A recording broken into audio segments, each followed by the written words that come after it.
video? Can I even find it? This is the thing, I'd have to find it. I wonder if I just type in that Genshin video, would it come up? What was the name of the thing? I think the actual video is like an hour long, right? Oh my god, that is a very AI version of Genshin characters. Holy shit. They had this really disgusting take on Maoika as well. That really upset me. But, I mean, now listen, I'm a Natlan Glazer, okay? I will stand by the fact that I think Natlan, as a region, as characters, was not half as fucking bad as the Genshin community would like you to believe. But, oh my, I'm at this point where I would just rather people not talk about Maoika. Okay. Okay, dog. Hi! Oh, I got it. Thank you for taking my wig, I guess. Oh my god, there it is. Oh my god, this was posted 2 weeks ago! Oh, damn. Well. So yeah. We'll, hold on, let's, make sure that there's nothing on. Ooh, hold on.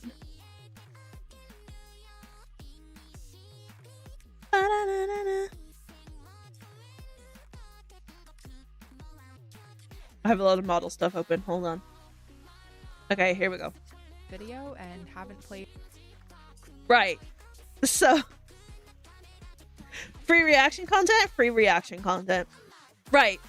So chat, if you've never heard, like again, I would imagine that some of you guys have never played Genshin Impact before, but if you are an OG, you'd know that I am a relatively big Genshin player. I enjoy Genshin Impact. I have very little flaws with Genshin Impact. Not that I'm a glazer or anything, like I will tell you, like parts of the games are just completely shit, but I enjoy Genshin Impact as a normal, sane human being normally would, right? Hold up, let me turn music off real quick. So this video came out 2 weeks ago. Okay, Norma, shut up. This video came out 2 weeks ago. And now bear in mind, before I even start this person's entitled to their opinions, right? Regardless of the fact that they're fucking wrong. This person is entitled to their opinion, right? So through these quests yet, and you are still interested in doing so, yeah. Watch this. Fair warning, this is all the way up until Nodcry, so if you're a little bit behind, it might have a few spoilers in it. Oh, we'll try and glaze through them as well. I don't want to go through the whole 55 minutes because Jesus will be here all day, especially with me yapping. But also, we're gonna go. While I play Genshin frequently, I'm certainly not a lore expert. Well, also worth pointing. Yeah, judging by the fucking, judging by the backlash, girl, I can tell you're not a lore player. All right. Out that Genshin lore only gets more confusing. I will say though, I am a lore player. Whilst I understand about 85% of the lore, I don't understand all of it. But I can tell you as much as I am. I can tell you a lot more. So I will try my best if things are wrong. But things like are convoluted as time goes on, so that might factor in as well. I'm paused already. The lore's not convoluted. It's just kind of scattered. Especially with Nodcry. Nodcry has done a really good job at tying the lore up. I know. I'll stop pausing in a second, but like the lore is not convoluted. You just have to like actively find it, which is one of the things I liked about Genshin. It doesn't just hand you the lore and expect you to know everything. It does kind of expect you to do the world quests and read a few of the books and potentially find the artifacts. You know, it's honestly not that hard to pick up. I might get stuff wrong. You can feel free. Yeah. I'm just sad about Genshin and that Impact right. is one of my favorite games. Yeah. I know that there's a lot to be Me sad too. about Genshin and that Genshin fans are kind of a meme. There's a lot of valid critiques to be thrown Genshin's way. Yeah. Right, I'm the same. No, I will say, I'm the same. Whilst I feel like a lot of Genshin's flaws are completely valid and the way that like some people will call them out is completely fine, I do feel like a lot of the Genshin community really just need to cop on and move on. You know? You get it? Predatory business model. Hi, Crystal. The universe makes millions of dollars off of FOMO. I don't think it's as predatory as a lot of the gacha games out there. I'm not saying that it's not predatory, because it's a fucking gacha game. I just don't think it's as predatory as it could be, you know? And I would argue Genshin is actually worse than a lot of other Hoyo games too, because it's not as generous. It's a 6-year-old game. Oh yeah, we're not even at the characters yet. It's a 6-year-old game. If you think that a 6-year-old gacha game that's now trying to survive into its 10th, well, yeah, it's pretty much at the end of its lifespan. If you think that a gacha game that is 6 years old is going to be generous to you, you probably haven't played a lot of gacha. I can already see that Star Rail is now slowly going in the same direction. I would actually say Star Rail's model is getting worse than Genshin's very quickly. Zenless is just predatory as all fuck. Wu was no better. Like I could go on. It's just gachas in general, to be fair. I don't think Genshin is any worse than any other fucking gacha at this point. Have made up for a lot of Genshin's greed by giving away more free characters and by making it easier to obtain materials to level them up. Meanwhile, Genshin refuses to adapt even after over 5 years of updates. The resin cap is still only at 200 with right. No, listen. This is parts of the game that I will actually agree with on at some points, but like not always. People love to take Star Rail, stick it against Genshin, and go, "Why doesn't Genshin have this thing?" First of all, Genshin is on a 5-year-old fucking Unity model. It's not going to be a very quick, "Hey, let's just apply this thing to Genshin." I feel like applying quality of life updates to Genshin, and this is not me glazing. This is just my opinion. I feel like applying quality of life to Genshin is naturally going to be slower and has to happen every other patch because of the Unity model it's on. It's just naturally going to be slower. I'm not saying there's no reason that they shouldn't be adding things, but like the skip button, for example, the entire community wants a skip button, right? And people are very quick to feel like, yeah, but Star Rail had a skip button. And like it doesn't affect the gameplay at all. But what they forget to mention is that Star Rail got their skip button like a year and a half in. Genshin is 6 years in. Like trying to add a skip button to 6 years worth of content isn't just an overnight thing, you know? Like the dev team have had a bunch of other things to do. Trying to make an open world game, as I could probably only imagine, is extremely difficult. Especially when you're in it for 6 years, you know. I'm surprised Genshin's still going. I won't lie. I'm actually kind of surprised it's got this far. Genshin isn't generous when it comes to rewards versus time. I frankly don't think Hoyo respects its player. No, I'd agree with you. Like, I feel like Genshin should be giving out just as much as Star Rail. If anything, Genshin has no excuse not to be giving out just as much as Star Rail because we have the open world. But I think it's just lifespan. Like, that's how I see it. Like, does it annoy me? Obviously it does, because I don't whale as much as I used to. I'm very much free to play now, pretty much. Maybe, like, Dolphin-esque. But, like, they're not the worst gacha out there, if that's very true. Insert any Square Enix fucking gacha here. But, like, I think it's just age. I think they've realized, like, hey, Genshin's 6 years old now. A lot of players probably already have a bunch of characters. They don't really care about new players as much because they're in their 6th year. They're just doing what Third does. You want to talk about Genshin being fucking greedy as fuck? Open Honkai Impact Third.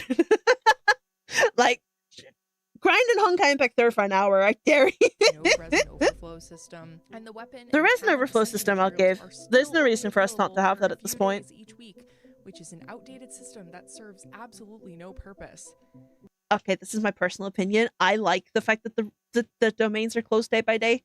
Listen, is it just because I'm used to it? Maybe. But I think that's what makes it more fun for me. When I click into a character, like, for fuck's sake, I can't get anything because it's not Friday. You know? It's like, I get to plan little schedules, and I don't know, it adds to the immersion for me. But I too understand why people don't like that. You know, time is precious and all this shit. I do like, however, that now I think it's every banner reset now, they do open all of the domains for a while, which is nice. But yeah, I mean, that's just personal opinion. I don't have an issue with it. Those flaws, Genshin kind of stole my heart in the beginning. I had never played a game like this before, meaning of Fates, and I didn't save them at all because I wasn't keeping up with any upcoming banners or anything.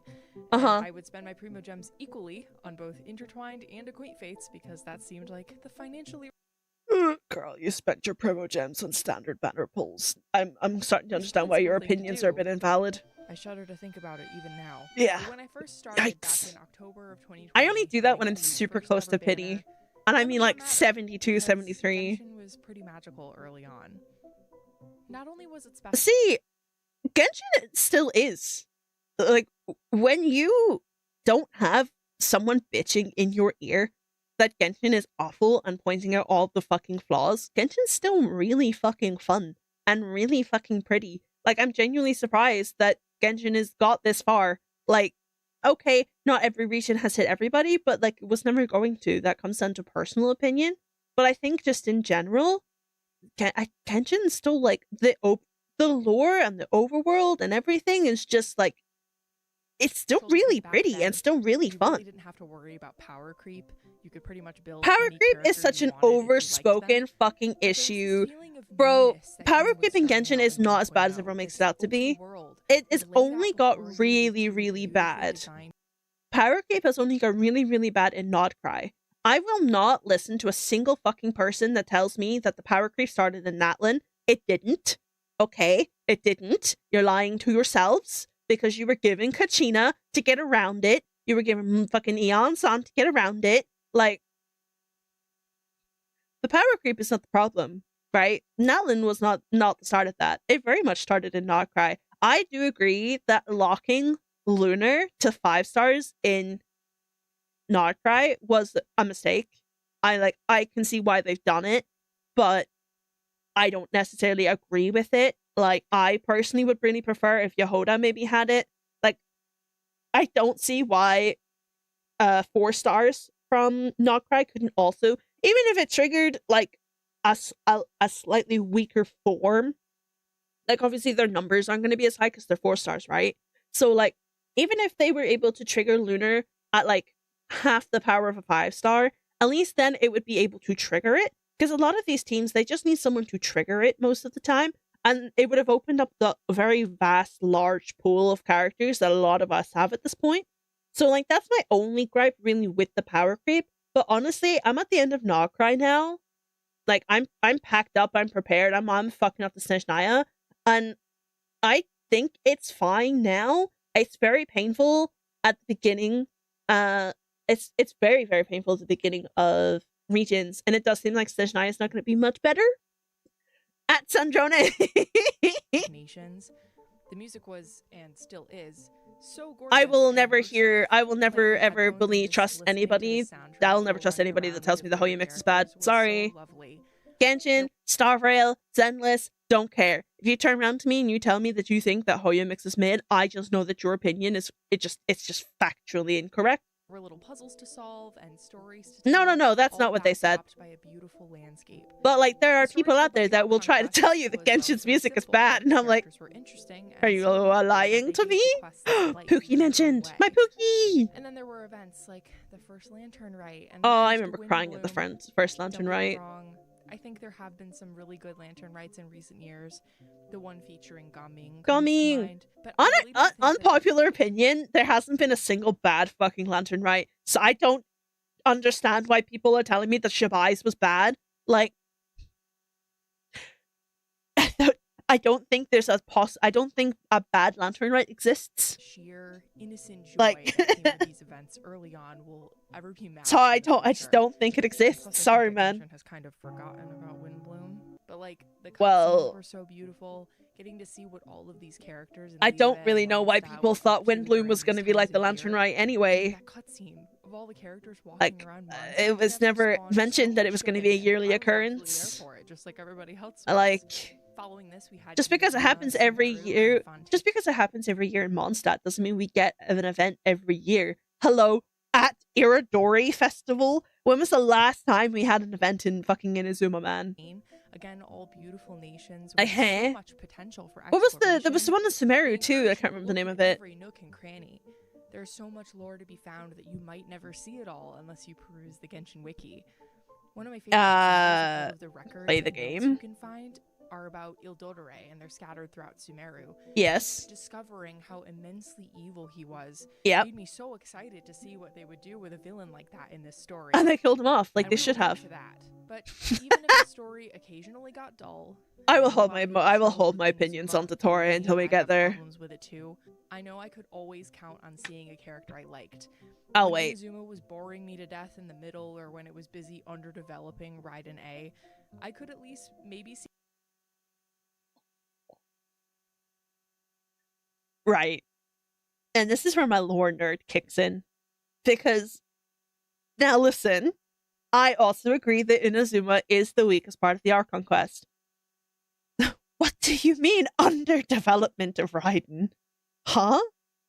Raiden A, specifically. Girl, she has 2 story quests. And you pretty much learn everything about her during the Archon quest. Like, what do you mean underdevelopment of Raiden A? Huh? Also, I mean, the only issue Inazuma has is pacing. Like, I feel like the actual core story of Inazuma is not necessarily as bad as everyone likes you want to think. I do still believe that it is the worst part of the story, but I think a lot of Inazuma's flaws is that they're placing things that are now making sense in Not Cry. And it was very ahead, like, story-wise, a lot of it was very ahead of itself. All the stuff with the ley lines, all the stuff with Skara, all that kind of stuff was placed very, very, very early, which didn't really make sense. Other than the pacing, though, I don't think the story was that bad. Like, don't get me wrong, again, just to say, I personally still think that Inazuma is the worst part of the Archon quest, but it's not. It wasn't boring. The Kazuha sometimes, who is still one of my favorite characters in the game. Kazuha, who has finally been seen after 2 years. Game relies on its characters like almost no other type of game does. Yeah, I'd agree. If you want people to pull for them, they have to appeal. And appear in content at Inazuma. Personalities that sealed the deal. So yes, Genshin is one of my favorite games. But I'm also its biggest hater. And I know what you're gonna say. You're just nostalgic. That's the only. Notice how she started playing the Natlan music the second she said that. Is it she? Hold on. Is it she? I don't want to assume. Oh no. Wait, is it she? Oh, did they have pronouns? As I say, Richard choose to stay. Bro, this is the only thing they've uploaded. Oh dear. I'm just gonna use they. I'm not sure. I don't want to assume. Right, okay. They make a whole video essay on an unestablished YouTube channel if I didn't have proof. So, was Genshin always this weird and bad? No, it wasn't. What do we mean by weird and bad, though? Right. So, when we talk... Oh boy. I don't like the fact that they're like, where it all went wrong, and Natlan's the first thing they're about to bring up. About bad Genshin, let them in there. I'll let them talk. Natlan. In case you're unfamiliar, Natlan... Genshin bases its nations on real-world cultures in terms of visual inspiration, the names of the characters, and the nation's customs. That is true. Mondstadt is based largely on Germany. Also, right. Also, good to mention that as a Fontaine, they did drop a lot of that. It's not as heavily anymore.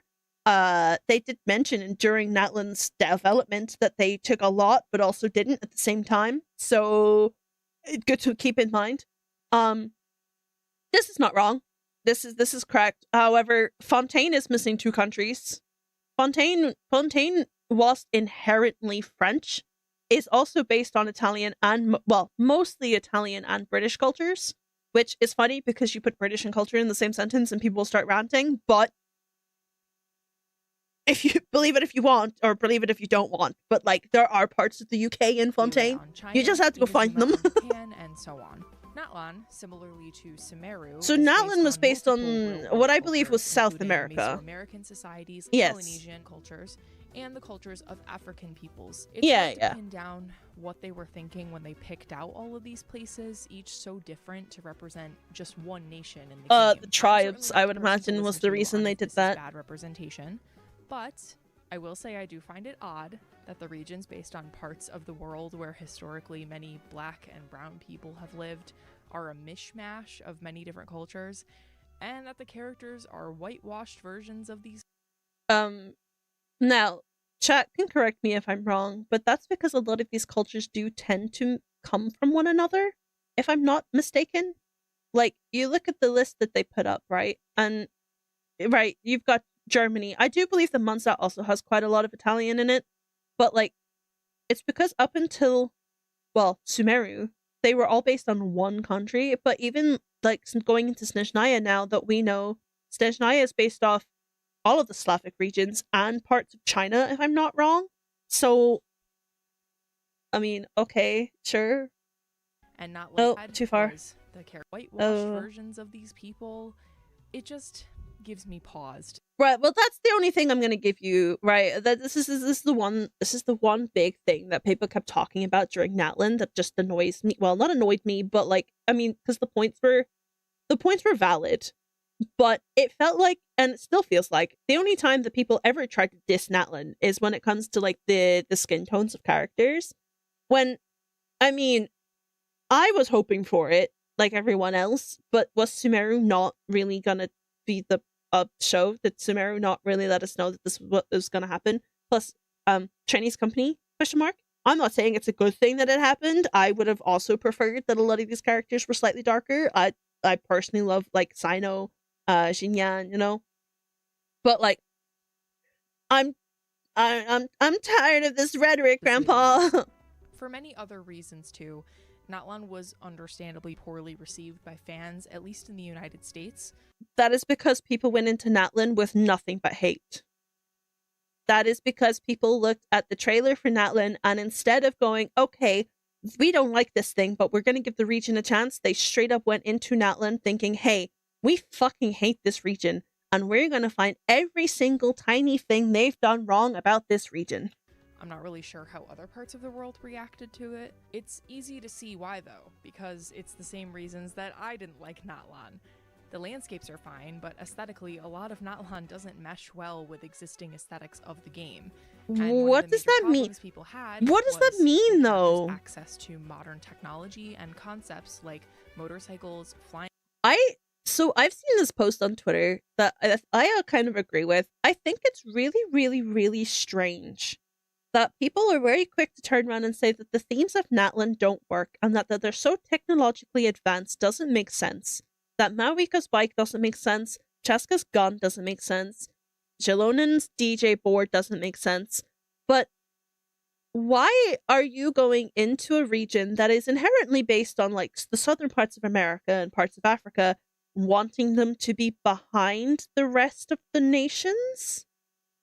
Why did you go in? So, for context, for those of you that don't play Genshin, we went into Natlan with pretty much no lore.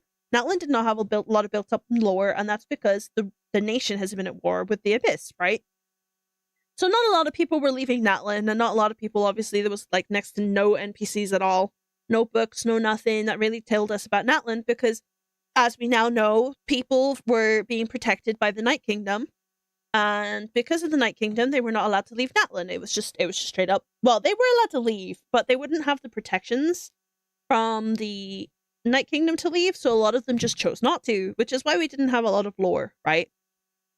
So, why this mentality of, oh, but she's cycling, she's on a bike, but they're using hot air balloons to get around doesn't make sense to me, and I'm like, but why would you want them to be technologically behind?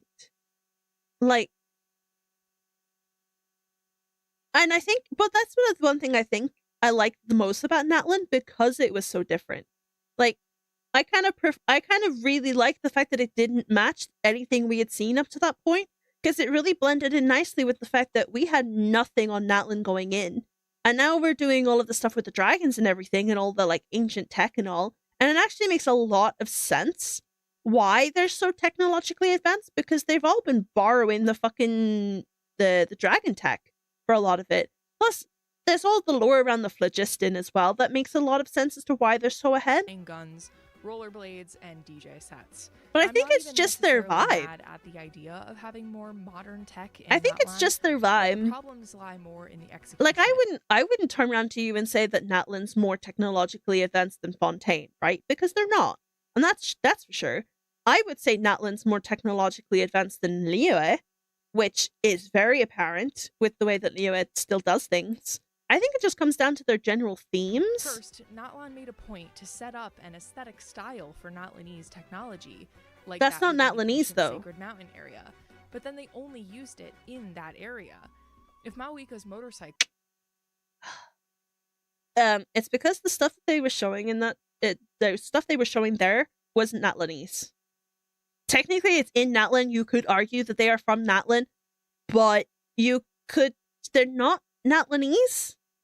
That's ancient dragon tech because I have to. Why? Shilonen's DJ set looked anything because like this, because why not? Like sleek modern variations of those objects. Because we can. So out of place. I'm trying not to focus too much on the Natlan stuff. I wanted to get over. I wanted to talk about their opinions on.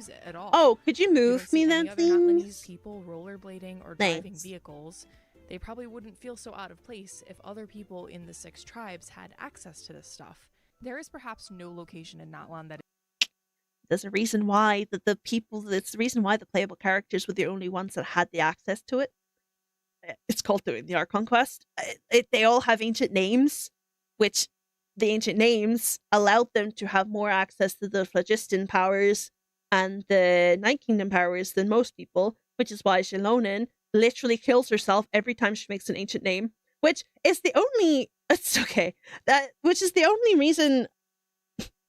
The only part of Natlan I'm really confused with is why the fuck we tried to kill Xilonen to get an ancient name and then didn't need it. But like, is so out of place as the Easy Breeze holiday resort. I did love the lore that this location. Oh, okay, but the Easy Breeze, and if this was a temporary event, y'all wouldn't have problems. It genuinely feels like a different game to walk around this resort. They're in a band because music is a big part of their cultures. A dark ride a la Disneyland. I will say that the way they've gone around it is a bit funny, but like music is a really big part of these cultures. Like a music festival area with a dance-off stage. I cannot stress enough how it's a summer area, bro. You're thinking too hard. Have there been silly summer-themed areas in the past? Yes. And they're temporary, which is why no one had an issue. On par with this one. Yeah, because it's permanent. It had to fit the fucking region. Looks like it was taken straight out of Mondstadt or Liyue in terms of design, while still looking very fantastical, with impossible landscapes that could only be created by a mage of incredible power like Alice. Unfortunately, the visual aspects aren't Natlan's only faults. I and many others also found the lore and quest of this region to be pretty lacking too. We'll start with the basics. Anyone that tells me that Natlan's lore was lacking has already lost the rights to their opinions. I've said this before. Hi, Pokey. I've said this before many, many times on stream. It is an opinion I will die and end the game with myself. Natlan has been way more like lore heavy and lore important than Fontaine has ever fucking been. I'm still waiting for Fontaine to give me something outside of Neuvillette. I'm still waiting. Like, people looked at the new moon stuff that we're doing at the moment and questioned why the fuck and how the fuck we managed to get to the moon. And the second I saw that trailer, I went, oh shit, that's Dragon Tech. And that's because I was interested in Natlan and actually read a lot about Natlan. Natlan is a lot of endgame content. Sorry, and a lot of endgame setup. Like, a lot of Natlan was very focused on the ancient dragons, and I'm not talking about the sovereigns, like the 7 elemental sovereigns. I'm talking just in like the other ones around them, right? There was other dragons at the time, because obviously there were a huge population before Nibelung decided to ruin everything. All of those dragons were super advanced, and I would say they were probably just as equally advanced as Conria was. And then Nibelung fucking destroyed them all. But again, it's the reason why that they're so technologically advanced in Natlan is because they had access to a lot of this dragon tech. A lot of that dragon tech was scattered around the region. The phlogiston itself, if anyone doesn't care, but the phlogiston itself was an apology from Celestia for hitting them with the nail when they didn't need to be hit with the nail. Or I don't think it was the nail. Well, I think it was the nail. But it was also an apology from Celestia because of the nail. I think Celestia had turned its back on them, and that was a part of it. But I know the phlogiston was an apology from Celestia, which is why it's so inherently strong, and why Malwika can have a bike, and Xilonen, well, can have rollerblades, although they're not really linked to phlogiston, they're just rollerblades. But, like, why does she have rollerblades when we can turn stone into circle? I don't know. Each nation in Teyvat has a divine ideal that is represented by the Archon. So far, we've been introduced to 6 ideals of 7, freedom, contracts, eternity, wisdom, yeah. justice, and war. Most of these, at least to me, represent a good idea of what a divine ideal should be. And she's going to now talk about the fact that Natlan wasn't really at war. Upholding the ideal leads to conflict in the region. For example, in her upholding of eternity, Raiden Shogun sealed her borders and stole the ability to use elements. The Raiden place is quite funny to me because Raiden has actively murdered half of her population for the sake of eternity, but Raiden herself represents the concept. That's fine because she's cunty, I suppose. Away to practice hundreds of years of meditation and uses undying puppets of herself to exact her will on the people of her nation. It's honestly very upsetting the way that which killed a lot of people. Because I think she would have made for such a compelling character otherwise. She is compelling, though. Mawika in the same way, with regards to her divine ideal, which is war. How does she represent war? Well, she's fighting a war. Yes. The Abyss, like everybody else in Tibet. No. Yeah, maybe they have it worse than no. Just keep going. Still what happens when the war ends, which it does at the end of the Archon quest. No, it doesn't. It's not like Mawika is some battle. She's still fighting parts of the Abyss. At most, she's just kind of thoughtless. It's just better in her actions. Do you see how war doesn't really work as a divine ideal, and least of all with Mawika as its representative? Okay, this is starting to sound like Mawika hate, but the idea of the god of war, first of all, the god of war wasn't applied to Mawika, it was applied to Murata, who was the original, she wasn't the original Pyro Archon, she was the one of the Pyro Archons.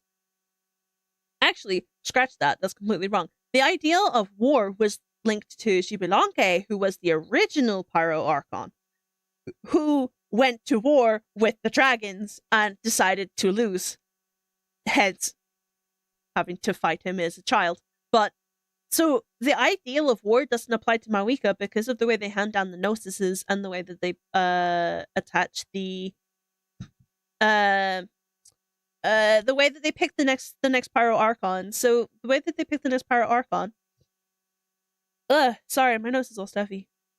So the way they pick the next Pyro Archon, they will have a pilgrimage, which is what we did throughout the Archon quest. It was the first half of the Natlan Archon quest. We did the pilgrimage, and I'm pretty sure Kenichi won. I think it was Kenichi. Was it us? I don't know. Can't remember. But we did the first part of the pilgrimage, and the whole part of the pilgrimage is that it gives you an idea on who the next Pyro Archon is probably going to be. And there's a very big headcanon that because Kenichi has won the said pilgrimage about 3 times, Kenichi is going to be would have been the next Pyro Archon.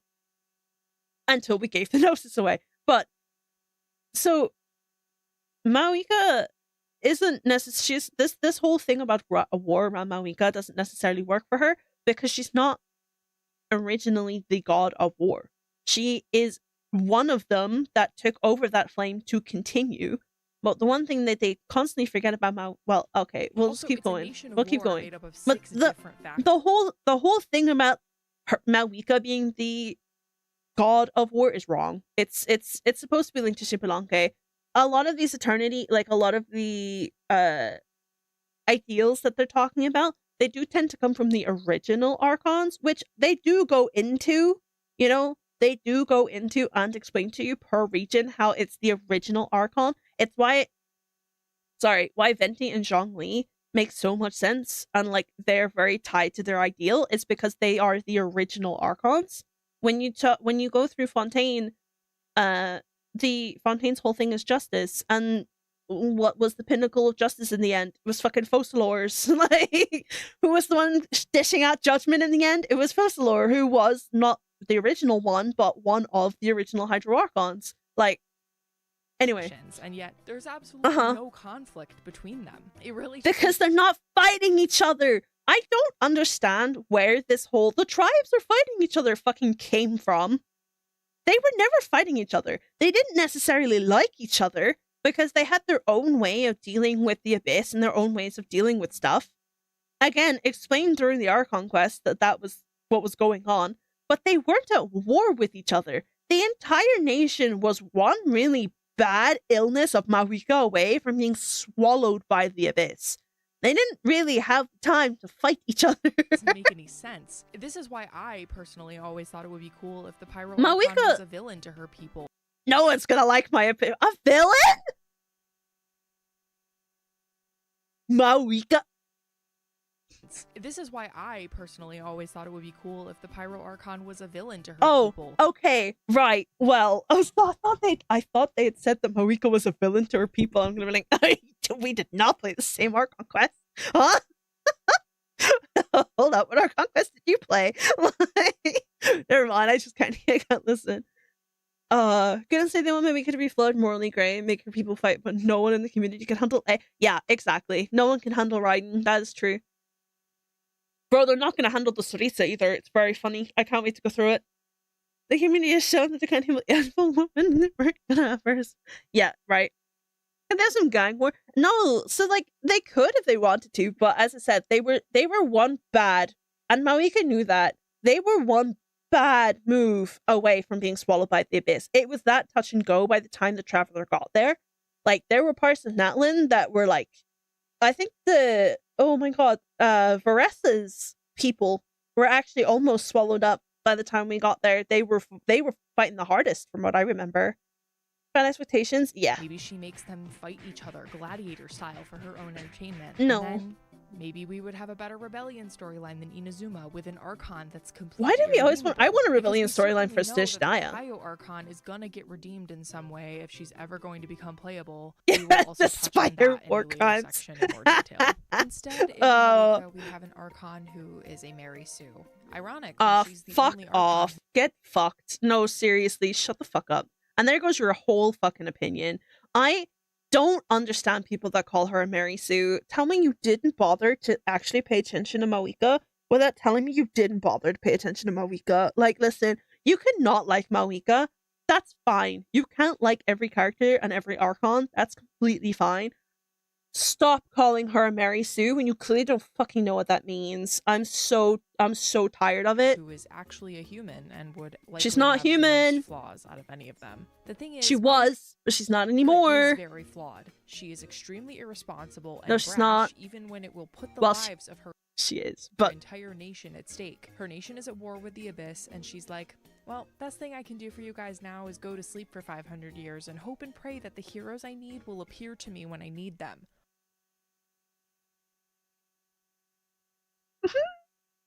You called her a Mary Sue and then explained why she isn't a Mary Sue in the same fucking sentence. I don't understand. I don't get it. Huh? First of all, that's not what she fucking did. That she did go into the Sacred Flame when she became the Pyro Archon. She did go into the Sacred Flame, hence why she is not human anymore. She did ascend to godhood because of her going into the Sacred Flame for 500 years. She can't be a Mary Sue because she gave up everything to go into the Sacred Flame for 500 years. That is like the definition of not being a Mary Sue.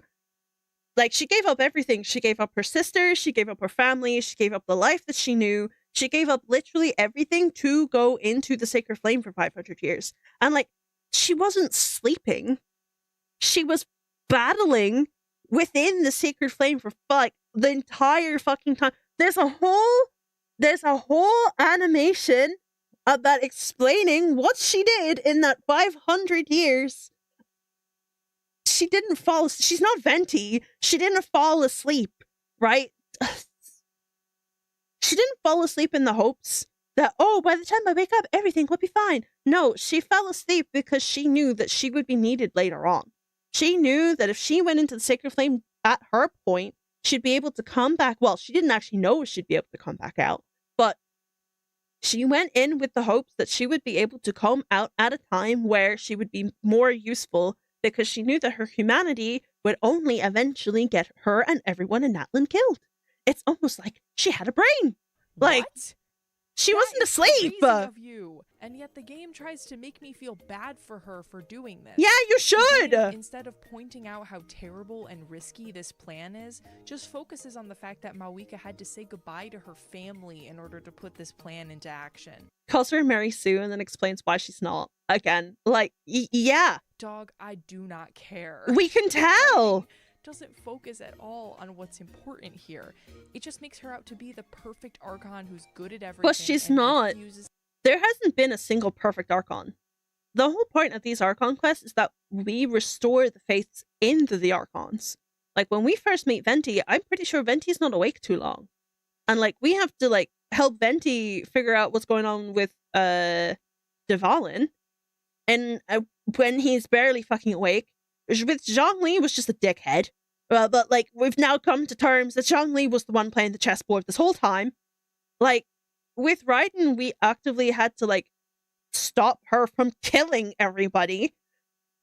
The only like damsel in distress Archon we've genuinely had is Nahida, and that's because Nahida's people fucking hated her. Genuinely, the only Archon that's actually kind of done their job is Mawika, bro. Like, this is making me mad. There were no memorable parts. No, she knew. Oh yeah, well, Farina. Well, we fucked up with Farina, but like even with Farina and the entirety of Fontaine, we had to help. We ended up helping Nivelette and the Oceanids. We kind of figured out why.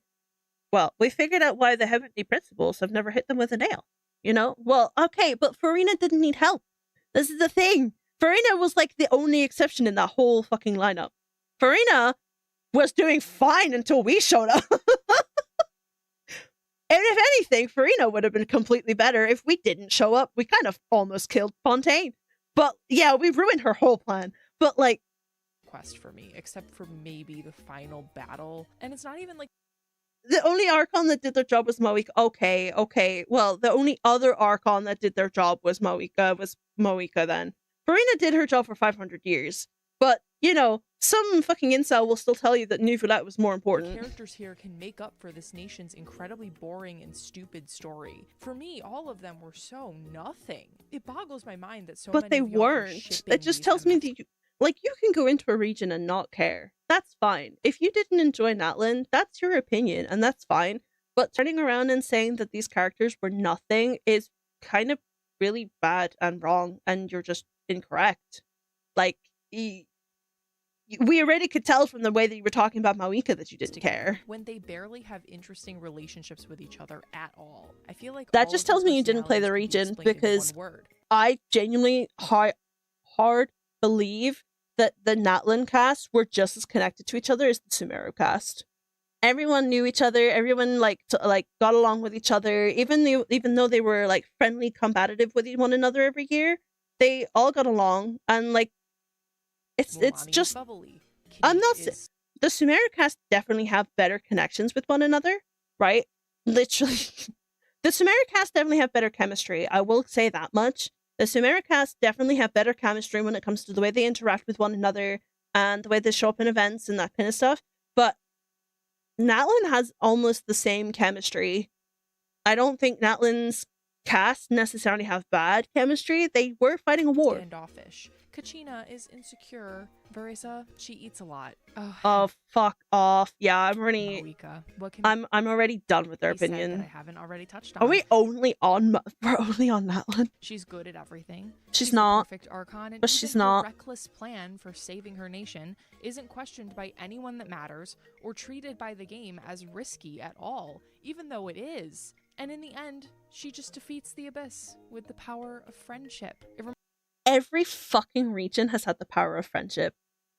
Sorry that it was more important in Natlan than anywhere else, but like every region has had the power of friendship to some extent. If you're about to glaze, not cry by telling me that they didn't have the power of friendship, I do fear that I do fear you should stop the video now. Reminds me of that TikTok where they had the cutscene with all the heroes side by side with the clip from My Little Pony Equestria Girls. The writers go out of their way to make Mawika seem like the coolest person ever, when in reality she has like no personality. Like, can we talk about how her trailer was just this cringe ass music video where all of the nation... Okay, I will say, as much as I absolutely adore her trailer, Mawika's trailer for an Archon does feel kind of weird. Heroes are... I do kind of feel... It is kind of weird. It's like literally unbearable. It's not unbearable, but it is kind of weird. It is very different. Do anything to move the plot forward. This region doesn't even know how to treat its lore-relevant characters as such. Auroran and Ian-san are the Natlan heroes from the Masters of the Nightwind and the Collective. Yeah. Both plenty, respectively, but I guess they're not important enough to be the focuses of the Tribal Chronicles. Instead, those honors are given to because Siwali and their Verissa, areas were... the latter of which we hadn't even met during the Natlan Archon quest. She was literally invented just to take Yamsan's place. No, she wasn't, though. But she wasn't, though. Verissa was mentioned in the beginning of Natlan. Verissa was actually named a lot throughout Natlan. She was mentioned in, well, not necessarily directly in the Archon quests, but definitely in the post-Archon quests and a lot of the world quests. They state a lot. And Yamsan straight up says it to Mawika at some point. Verissa's off fighting the Abyss. Verissa is one of their strongest fighters. So, yeah, I would imagine the tribe that's about to be swallowed by the Abyss isn't going to let one of their strongest fighters be the sole focus. Like, do I believe she was made up last minute? Her design? Absolutely. I'm not saying that her design was done at the beginning of Natlan at all, but, like, the actual idea and concept of her was clearly implemented at the beginning of Natlan. I wonder why that is. In any case, most of the important action... Okay. Now pull up Yamsan in the original fucking character trailer. Question mark. ...are driven by Mawika and the Traveler, so... the Archon and the Traveler, like every other... accessories to, again, the power of friendship storyline. But like I said, that obviously doesn't work unless you... But the plan only worked because Kachina was there. The thing that I feel like they've glazed over really heavily is how important Kachina was. Kachina is the only reason they made it out of the Abyss alive. Xilonen is the only reason the Traveler could go into the Abyss in the first place. Chaska is the only reason that the war was fucking won when we played it. Kanich is there. Like, Kanich and Mualani also had their own roles. Like, I feel like we're zooming over Kachina very quickly. Like, Kachina is also one of the first characters that you ever meet. And, like, Kachina kind of sets the whole ideal and pace of how dire Natlan is, considering Kachina fucking dies the second you meet her. And we're just blazing over it really fast. Feel like they have meaningful relationships with each other, which they don't. Needless to say, I did not pull for any of the Natlan characters, even though their combat mechanics are in the meta, right behind lunar reactions. Well, they're not in the meta anymore. The only one... And only just recently.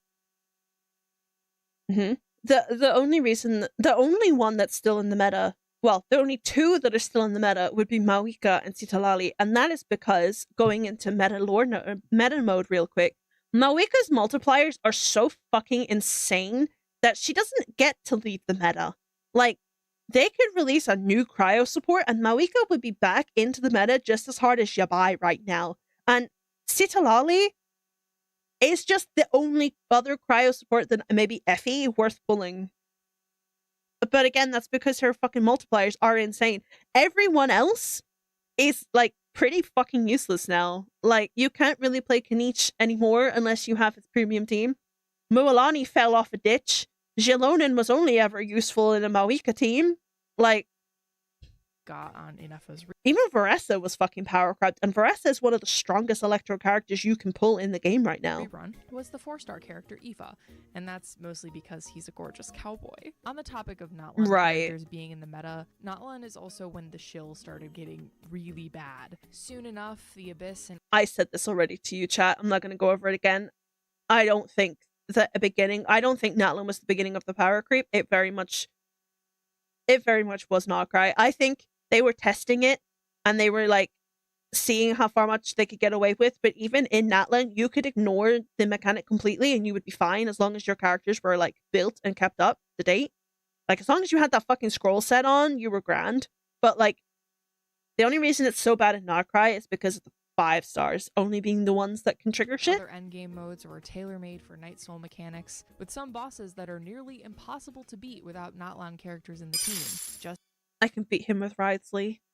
I can beat him with Navia. I can beat him I can beat him in our Arlecchino team. Do you want me to keep going? Started a trend that only gets worse with time. You picked like the weakest one too, man. Right. I'm gonna be really honest. If they start glazing the fuck out of Notcry, I might just cry laughing. How hyped people were when the first trailer for the new area of Teyvat, Nodcry was released. Nodcry being more rushed than Natlan. The last of the 7 nations we were supposed to visit in our search for our lost twin. So naturally, the lore is getting pretty intense. We're also not looking for a sibling anymore. Can I just make this a point? We haven't been looking for our sibling since Fontaine. We know where our sibling is. The story plot, the story, the lore, everything. We're not trying to find our sibling anymore. But the reaction to seeing so like many we're not. That's not the current lore at all. Was immense. We got first glimpses of 2 members of the Hexen Circle, Alice and Nicole. So glad Alice isn't playable yet. Favonius Varka, who we'd only heard about in passing until this point, and 2 Fatui Harbingers that hadn't appeared on screen before, Sandrone and Columbina. Every look we got was very fleeting, and it was hard to glean any info from this trailer alone, but people were still so excited. Imagine what they were telling me that I had to do this region to understand Snezhnaya. Ones that we've only heard whispers about prior. Well, Nodcry is better than Natlan by a long shot, but would you... It's not. Oh, my unpopular opinion. Natlan and Nodcry are on the same par. And listen, you can call me what you want. This is my opinion. Natlan and Nodcry have been on par with one another. I genuinely think the Archon quest for Natlan, whilst a little bit weaker than Nodcry's one, was just as good as Nodcry. The lore that Natlan provided us is just as good as Nodcry. You wouldn't actually be able to understand 90% of what the fuck is going on in Nodcry without Natlan. So I think they're on par with one another. I don't think they're inherently... I said that this also disappointed me. Don't get me wrong, Nodcry in a lot of ways was kind of a positive return to form for Genshin. Right. First of all, these characters feel like they know each other past, teehee, we're all best buddies. Aino and Anefa are so sweet, Varka and Flynn's are hilarious together, and Nefer and Lauma have some of the craziest Yuri subtext since Beidou and Ningguang. Can I be real with y'all? Like, really real with y'all? Now that Nodcry's over, pretty much. Yeah, it's kind of over, because we're in Fontaine again. Now that Nodcry's over, I'm gonna be really super real with y'all. The connections that the Nodcry characters had are exactly the same as the connections that the Natlan characters had. Like, exactly the same. Like, they're just written slightly better, but their actual connections to one another is exactly the same. These characters feel more real as a result of their relationships with each other. I could enumerate more about them based on how they interact with others. Crazy, right? It made for a more interesting quest, too. It's because you paid attention to Nodcry. Invested in. Nodcry did a lot of stuff right. But the true problem with the region unfortunately falls on the back of one character for me. One that was so highly anticipated, not just by me, but by... I'm gonna tell you, chat, if she turns around to me and tells me Columbina's rewritten, I'm gonna stop. I'm just gonna open Tomb Raider. So many people in this fandom. I'm gonna open Tomb Raider. So little. Columbina. Yep. Okay. I know there's a lot of Columbina lovers out there, but I'm sorry. There are so many reasons I cannot stand this woman. Right. And part of it is because she's a complete disappointment. You might be familiar with the way that people thought Columbina was going to be a creepy character. She kind of is. Leaning into the biblically accurate angel aesthetic. There was a super popular theory that Columbina was a member of the canonical angel race, so this would make sense in a way. Which she wasn't. That ended up being Nicole. A beautiful animation for Hoyo Fair called Stairway to Heaven by Kieru. The imagery is so spooky, and it uses like analog horror elements. And if you haven't seen it, you should watch it after this. Oh my god, it's amazing. I have seen that video. It is very, very good. But that video comes out way before we met Columbina. People are always like, you just had an image in your head of what you wanted Columbina to be. You did. And you're disappointed that it didn't happen. Yeah. And even if that is like the entirety of Natlan, people are disappointed, there is still in-game evidence and evidence in lore-relevant YouTube videos to support what people thought about her. Let's go over some. Right. Shall we? I'm interested. 1. Columbina's appearance. Let's go over what we knew she looked like. The outfit like that's changed since the Winter Nights Lotso trailer. First, she has black and dark pink hair. Colors that she has suggest something delicate or gentle. But she still has that in game. Colors are paired with Columbina's winged headdress, made of white feathers like dove wings. Yeah. Not only does this mirror her name, Columbina, which means little dove, It also bears the appearance of a seraph, a type of angel in Christian theology. Bro, this video is so long. 3 pairs of wings and have the role of singing the praises of their god. Considering Columbina was a Fatui harbinger, maybe the praises that she was singing were for the Tsaritsa. Columbina is also clearly wearing a black and pink outfit under her Fatui coat, something that they very evidently dropped in her final design. Well, that was never her final design then, was it? Suggesting maybe an unfeeling or uncaring personality, or maybe some mysterious power that lies behind her eyes. Yeah, and that mysterious power would have been the disconnected moon. 2. Columbina's actions. In the trailer, she is singing a soft lullaby, smiling gently while laying along the coffin of her recently deceased fellow harbinger. I don't care what anyone says, that's creepy. It shows that she kind of has this detached attitude regarding death. She has a detached attitude, full stop. Girl, I feel like I could hand Columbina the, descriptions of life and she still wouldn't really understand what's going on. Like, she's okay. Especially of her own colleague. Well, 3. Now we know that her and Senora were very close. Child's voice line about his we're trusting Child. in Columbina. The Fatui harbingers are ranked by strength, and I have no I still think these voice lines are their own personal opinions. I test my skills with every I think we're taking these voice lines way too hard. But when it comes to her, something just doesn't feel right. And he was right. Anyway, you should be careful around her. Even Child sounded scared to challenge her to a battle, and he loves fighting with strong opponents. Scaramouche also suggests, but he was right. There was something wrong with her, and implies she's she just is not weird. as innocent as she seems. If anyone hasn't done it yet, it's very her social skills are very apparent in the they're very apparent in the Archon quest anyway, but they're extremely apparent in the current Fontaine event that's going on now that she's kind of talking to people she doesn't know. And I would think she's a fucking weirdo as well. Let me ask, what should you do if Girl took one look at Risley and punched him? I think I would be scared of her too, man. A damsel who is oblivious and innocent at any given time, and unconcerned and unfeeling. Also, these characters are fucking traumatized. I too would be fucking scared of an airhead. But if it were you, with your conscience, I would stay away from her. The way that I've seen people defend this is by saying that Child and Scaramouche are bad at reading people, and they didn't know her. Well, they're not bad at reading people. Their assumption would be wrong. Child might be really naive. Child's extremely naive, right? And we've learned that over the 6 years. But he's not bad at reading people. Scaramouche is traumatized well shit and isn't bad at reading people. But I feel like their voice lines are I don't know how to explain this in a way that'll make sense. But I feel like the way rewritten, but it necessarily isn't a bad thing. Yeah. You are not getting at the reason why these voice lines are put in the game. Yes, they are useful for showing the relationships between characters and what characters think about each other, but they should also be used to provide hints and information about characters that we haven't met yet. It's so unbearably rare when a voice line tends to do that, though.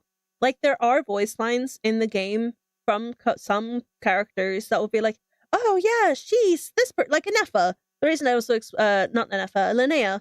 The reason I was so excited about Linnea is because a lot of her voice lines from other characters explained that she worked very closely with Anefa and all this kind of thing, and she was very close to Aino, and she was a researcher kind of vibe, and I was oh, she's so cute. I'm not saying there isn't voice lines that do that, but I think when you're looking at the Harbingers, if you're gonna take anything those fuckers are saying at face value, the Harbingers are very cleverly written. Very cleverly written. And I feel it's very fun when it happens and you don't realize it up until then. The whole thing with Child and Zhongli at the end of Liyue, right? They're very cleverly written because up until that point, you kind of think the Child's pretty much won until you realize that Zhongli was holding the cards the whole time, right? So I feel when you've got someone like Child who is naive and for some reason has decided to leave his family into the hands of one of his fellow fucking Harbingers, right? Going into talking to him about someone like Columbina, who clearly, as we now know, doesn't necessarily have social cues, I would be freaked out by her too. As I said, extremely apparent in the current Fontaine quest that we're doing right now, that she doesn't really know how to talk to people, and she doesn't really know how, like, people work. So the whole, like, Skara, I think, is a better example, because whilst I think Child is obviously still quite traumatized, Scaramouche has a lot of reason not to trust people. And, like, I think with the way Columbina gets on, Skara probably can't predict her, which is why he doesn't necessarily trust her. And then that's why he's turning around to the Traveler and being like, hey, I wouldn't trust her, you know? Because how can you trust someone that you can't predict? Does that make sense? Like, that's how I'm picking these voice lines up, which is why every time someone brings up these voice lines, I'm like, oh, that's not how I'm reading them at all. Especially when you apply the new context to it. Put in a voice line about Columbina not being what she seems, then people like, I would understand it if Arlecchino turned around and was like, yeah, she's a fucking creepy bitch. Then I'd be like, oh, okay, well, they got rid of that, you know? But no one ever turned around and be like, yeah, she sometimes stares at me in the middle of the night, like, you know? But she's not what she seems, and there's nothing wrong with that. I think people just aren't willing to admit that Genshin has bad and inconsistent writing sometimes. Only sometimes, but that's because they keep putting things behind events and then forgetting what the event was. The third harbinger. It's also been known for a long time that the closer they are to number 1 in the ranking. Yeah, but we now know why she was the third. I feel like people think there's a ground plan sitting somewhere about every detail of the game that was locked 6 years ago, and that's not the case so much as a rough outline. Yeah, that too. So they do end up tweaking people here, there, and everywhere to fit. I thought the things were rewritten as there wasn't much written, and they're playing the outlines, fleshing them out. The Harbingers have rough ideas, but I doubt any of them had stories written until they appeared. Yeah, I think the only Harbinger, and I mean the only Harbinger that is the exception to that is Dottore. They started Dottore's lore very, very early. Dottore was even mentioned way before the game even came out. So I feel like the only Harbinger that had maybe a set idea would have been Dottore. But even then, they did the whole split shade thing. Well, not shades, but you know what I mean? The split personality thing with Dottore. So, like, even with Dottore, they very much left it open to, okay, this is one version of him, but by the time he finally gets his moment in game, he might not be the same version, you know? The more powerful they are. Columbina being number 3, especially below Dottore, who is notably unhinged and evil. Yeah, but we know why she's the third one now. And it's funny, because now, if the Harbingers were still, like, mildly put together, she would actually be stronger. Well, she is stronger than Dottore. She would be higher than Dottore. They would have swapped numbers. That she is not only similarly powerful, but also similarly devoted to her work as part of a major villain faction. I cannot stress this. At what point were the Fatui ever mentioned to be villains? Like, now don't get me wrong, the implication has always been there. With the world building and the way that they've dealt with agents and the way that Signoris left some agents to die, you know. Don't get me wrong, the implication has always been there. But when were the Fatui ever necessarily bad? They're fucking idiots. They're all idiots. That is, like, the entire point of most of their characters. But I don't think the Fatui have necessarily ever been bad. I've always thought that the Fatui were more morally grey, with mild exceptions to Dottore. Like, I don't think, like, as I said, the implication has always been there, so I can see why people have thought that and where it's come from, right? I'm not saying that, you know, oh, they've never been mentioned, blah, blah, blah, blah, because as I said, in world quests and little side quests and everything, and anything you bothered to pick up and read around the Fatui, the implications are there. But I don't think every Harbinger is bad, necessarily. Arlecchino's not bad. She's fucking crazy. But when you take Arlecchino's story, for example, the stuff that we know about Arlecchino, she's a very fair woman. You know? She was dealt a very traumatic injustice. She had to kill, for anyone that doesn't know Arlecchino, she had to kill one of her best friends for the sake of power. And then she found out that the old knave and Dottore were trading children to test on. Yeah, welcome to Genshin lore. And then she killed her. I feel like Arlecchino has always been a very fair person. she's obviously not afraid to just straight up fucking kill you for pissing her off. But, like, I don't feel like she's gonna actively wake up one day and be like, oh, I just don't want you alive anymore. Do you know? Unlike my queen, my icon, my woman, Senora was extremely arrogant. Sorry. And listen, I glaze that woman to all fucking hell because I miss her. But Senora's death was inherently her fault. She is extremely arrogant, and that arrogance just finally caught her, you know? Like, I don't think Child is a bad person. Child has done bad things. They've all done bad things. But I don't think Child as a character is a bad person. You know? Like, again, he likes fighting everybody, and like that can go all the way back linked to the trauma that he received. But I don't think he's a bad person. The only ones I would maybe say within the Fatui that might classify as bad people would maybe be Dottore. And even then, Dottore isn't necessarily... Well, I can't say that. Dottore is a bad person. He's done bad things. He's a bad person. But in his character, that makes sense. You know? Like, he doesn't give a fuck. He gave less of a fuck about what the Sorisa was up to. He just wanted funding for his own experiments. You know? He helped the Sorisa when she asked, and then he dealt with his own stuff. That's the handoff, and that's it. You know? I would say Sandrone is a really bad person. I, again, glaze her to all hell, but Sandrone has killed so many people. So, when you dig into Sandrone a little bit, she's Jesus. Like, I would say Signora is also...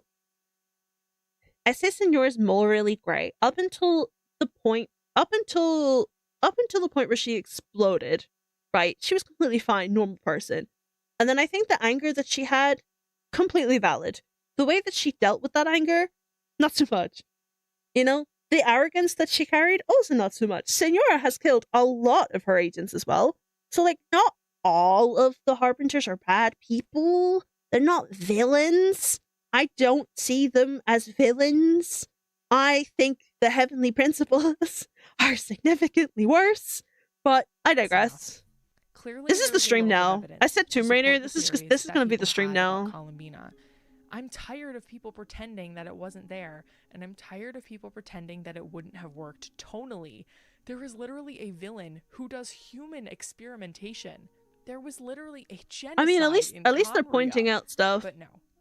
Instead, we learn that I feel like a lot of not all of them, but I feel like a lot of the Tori fans just ignore the fact that he's actively killed kids. But also, she's actually just a damsel in distress, like her name suggests.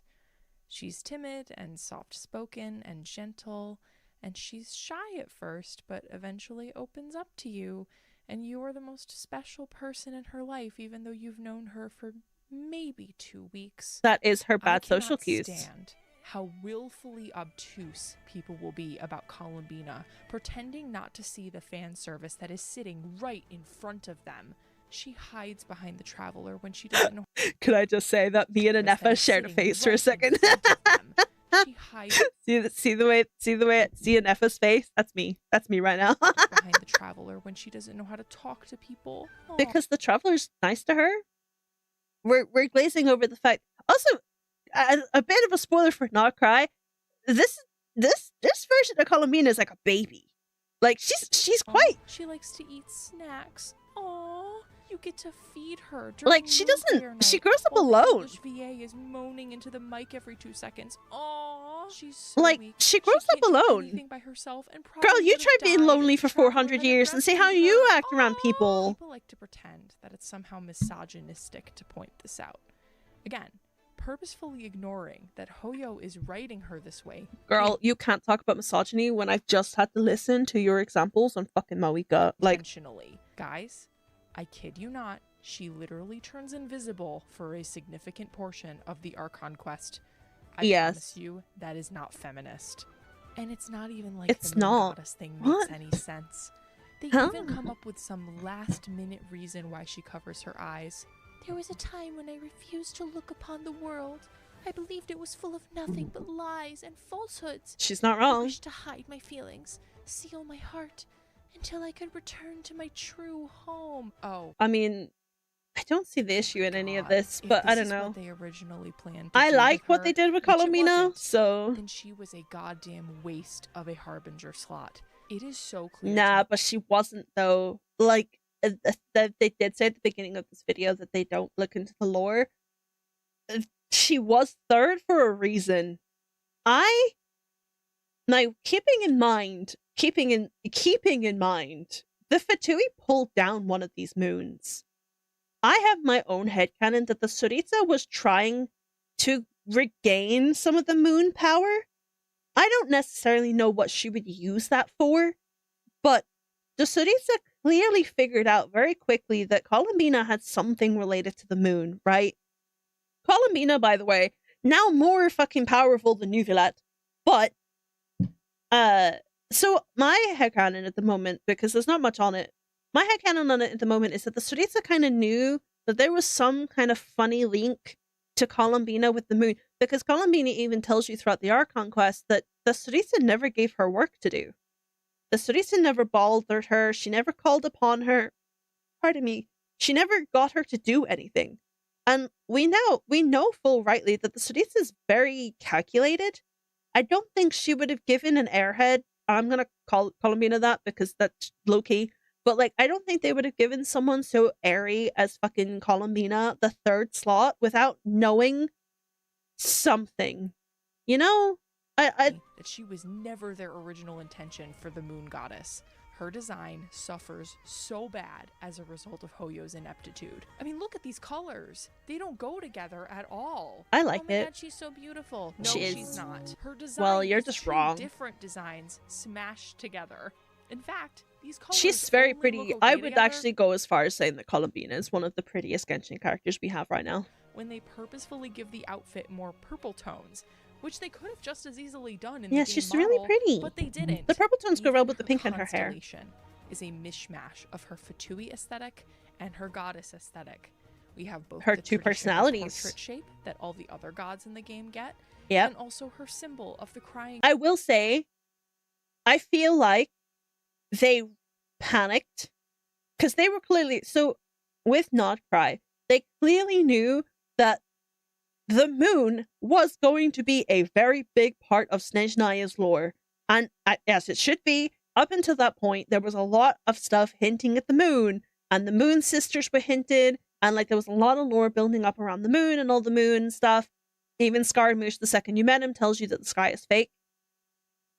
I think the flaw that Hoyo did, and it was simply just to keep it within that, like, to keep it within the same theme. Hoyo has this theme where the Archon of each nation will have its own, like, patch.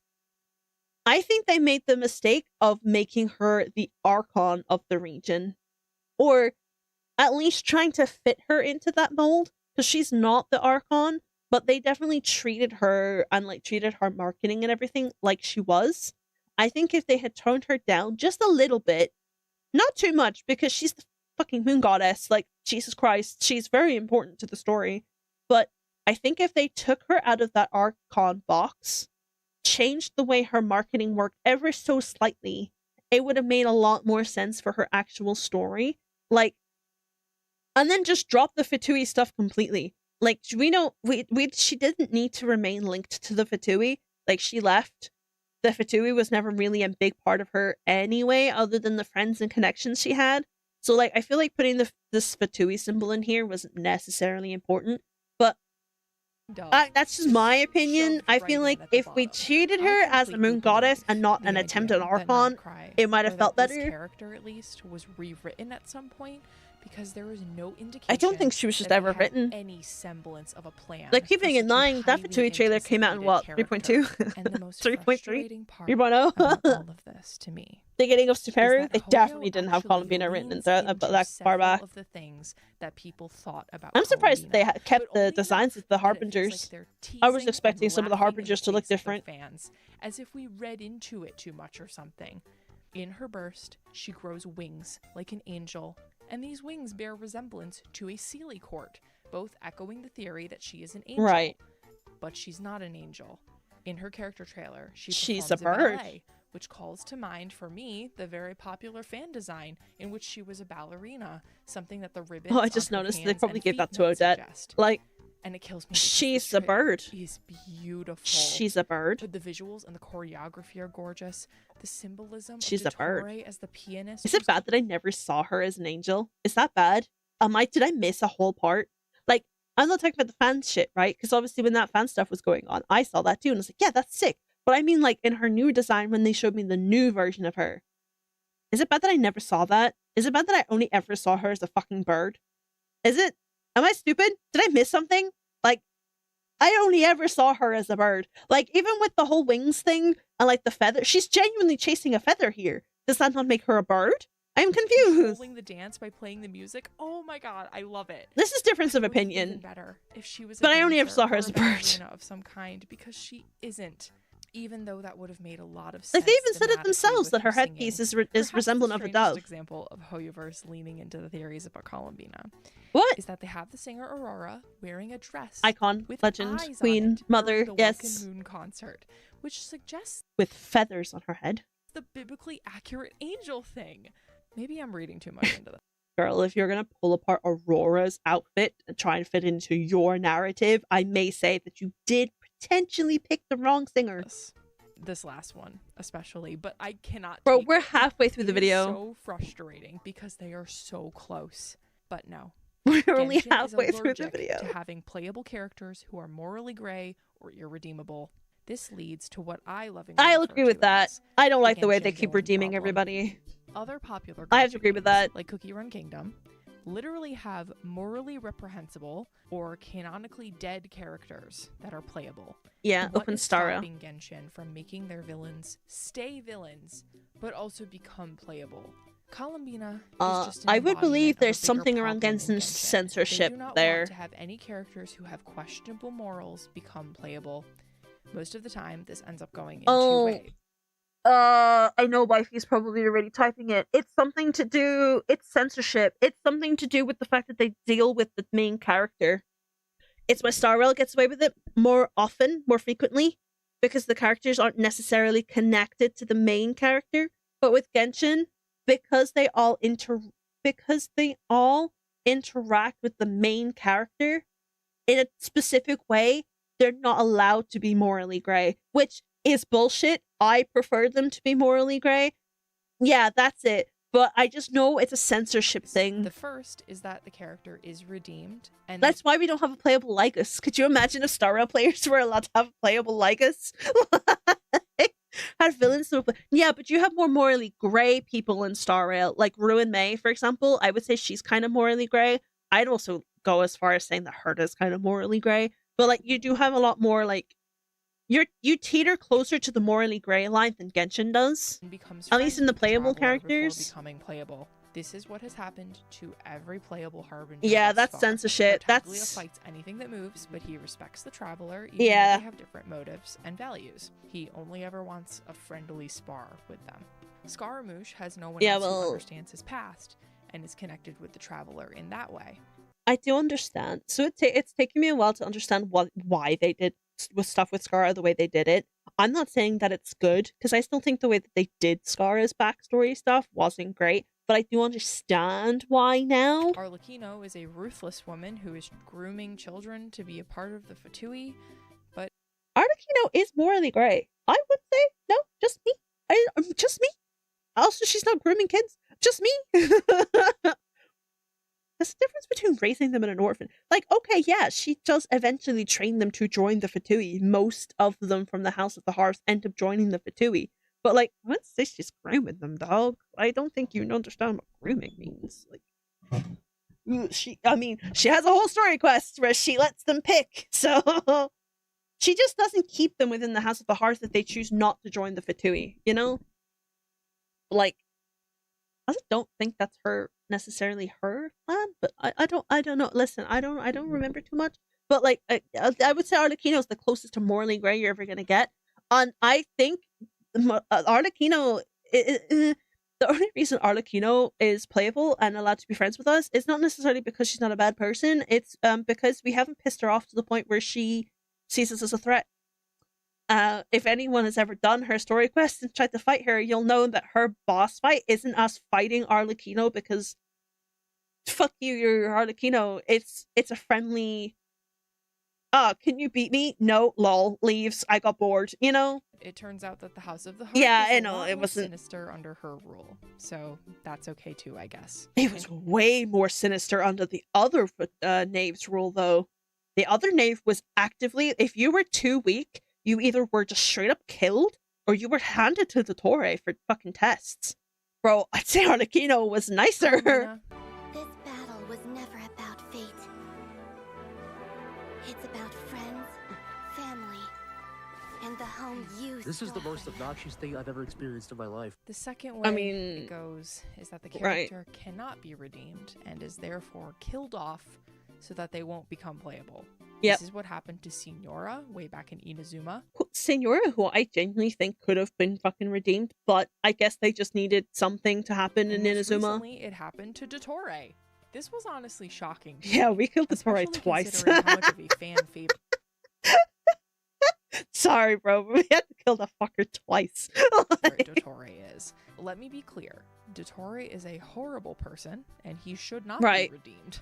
You are correct. You should be able to understand his motives without forgiving him for what he has done. He has imposed so much pain on so many people in the game, and his morals are extremely corrupt. But he's still very, very interesting, and you can sometimes almost understand where he's coming from while still not condoning his methods, which I'm... The villain censorship came after Inazuma. Oh, yeah. But, like, they were clearly doing it anyway. Like, Signora was never going to be a playable character.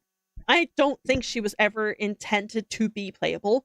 I still think Signora's death was simply just to be a, oh shit moment, you know? Like, I don't actually think there was ever supposed to be any heat behind it, since her death has still had zero impact.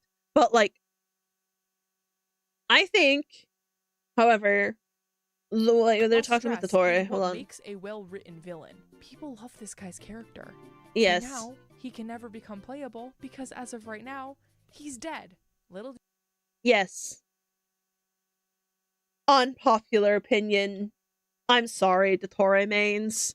I still think he should stay that way. And listen, it's not because I'm a Dottore hater. I do dislike him in a way that he's like a villain, right? I think him as a character, he's one of my favorite fucking bad guys I've ever had to go through. Like, he's genuinely super interesting. But Chinese law, she did something that can't make her playable. Yeah. So, but like with Dottore, my gripe with the idea of a playable Dottore is keeping these Chinese law in mind. You will not get Dottore himself. You will get a version of him, whatever fragment of him you will get. Potentially, there isn't a fragment of him actually, because they did tell us that all of the fragments were just as bad as each other. But you would get a fragment of him that has either lost his memories, decided he's not a bad guy after all, or it's just completely watered down to the point where it can't be the same character. And I personally don't want that for him. He's so unbelievably well written for a Genshin character in 2026 that I don't want that for him. I would rather him die twice and make significant lore impacts, which, as of the patch we are currently in, yeah, lore impact's a bit of an understatement. Like I'm not saying like don't want a playable Dottore. Like, go for it. You want a playable Dottore? That's fine. I want a playable Signora. We all have things we can't have, you know? But I think in terms of just the Dottore, I don't want him watered down. I don't want it. I'm worried that a playable Dottore would end up with the same issue of Scaramouche, where the only way you're ever going to get a version of him is if everyone in Teyvat suddenly forgets what he did. You know? I just don't want it. I don't feel like there's a good way to write in a playable Dottore, you know? The mistake you made was that they killed Tepe, connected it to Signora, so by Chinese law they can't make her playable. Yeah. Did you know, though, that there is a secret third option, which is what they did to Capitano, a combo of options 1 and 2. They redeemed Capitano's coming back. I hope you guys know this. Still killed him off anyway. He's not dead. What a strange decision that was. Hello? Question mark? Ping? Hello? He's not dead. Guys, Capitano's not dead. Why does everyone think he's dead? Bro, he's not dead. He's asleep. His soul is in the Night Kingdom, repairing the Night Kingdom. But as of last patch, we don't have a Gnosis anymore. Which tells me, and again, currently only headcanon because there's nothing to back me up right now. But no Gnosis equals okay Night Kingdom? Question mark? Well, the ley lines have definitely collapsed, so that's for sure. But Capitano's not dead. He's asleep. And he also made it very clear that he can't wake up. He just won't wake up until he's... He can wake up, but he won't wake up until the Night Kingdom is stable. And God knows how long that will take, right? But, like, he's not dead. He's asleep, guys. You can see him breathing! He's actively breathes in-game. Like, he's not dead. They thought that ahead. They make Capitano a character that's righteous and good, so he'll totally be... Exactly. Capitano, not necessarily any better, right? Capitano has probably done many of the things that does not make him any better than the other Harbingers. But Genshin hasn't told us any of that. They haven't implied any of that. I think they put him to sleep in Natlan because he's the first Fatui Harbinger. Bro has got to be on par with one of the Archons to be at number 1. That's a very strong character to have a kit for. How the fuck?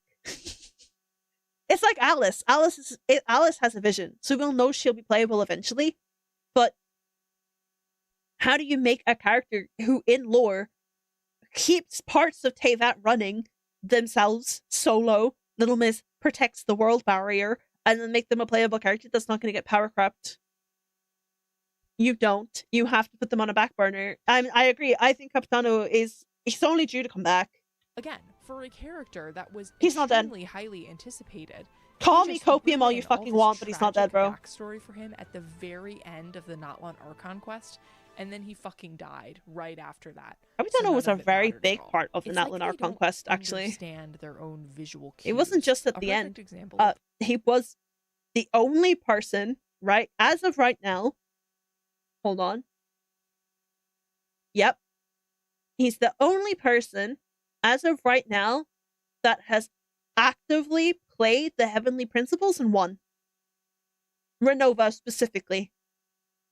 Like, the others, not too sure, because obviously we know that Farina tricked the Heavenly Principles, but, I mean, in terms of, he was given the immortality curse, and he literally turned around to Renova and he goes, well, I die and I take everything with me, or you fuck off.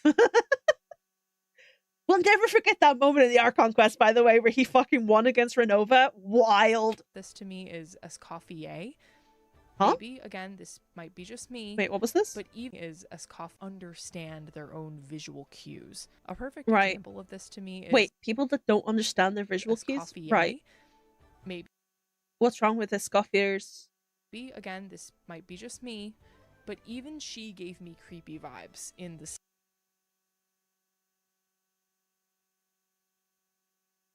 What? silhouette teaser from the live stream where they revealed... No, chat. When you see the creepy vibe, you let me know. Upcoming characters for 2025. She has this hair that Where's the creep? Where's the... sticks out. The shape of creepy? Which largely resembles horns and conveys a sort of like wildness of her personality. What the? 2025. She has this hair that sticks out, the shape of which largely resembles horns and conveys a sort of like wildness of her personality. Was she looking at Varetha?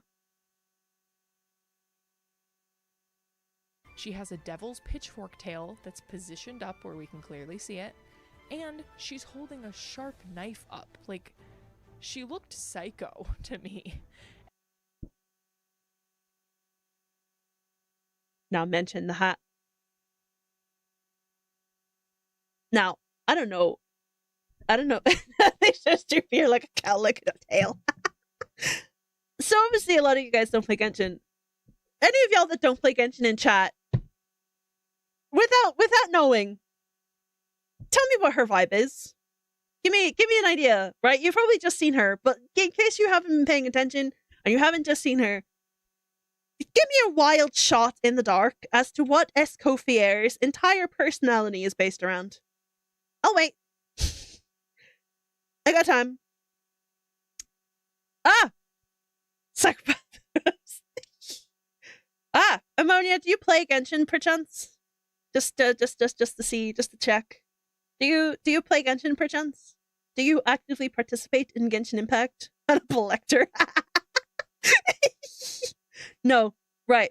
Escoffier is pretty much, and this is extremely watered down explanation of her, she is pretty much Gordon Ramsay for Fontaine. She's based off a very famous French chef with the personality of Gordon Ramsay.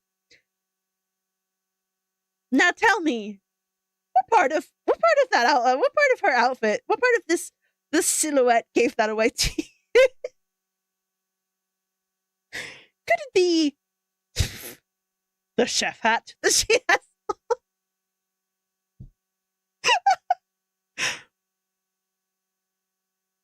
Like, what? And I was intrigued. And at least... Girl, this silhouette alone made me wail for her. Like, the silhouette alone, unlike a few voice lines, but the silhouette alone made me pull for her. Like, wifey as my witness, I was so excited for Effie, I could have literally given less of a fuck what she looked like.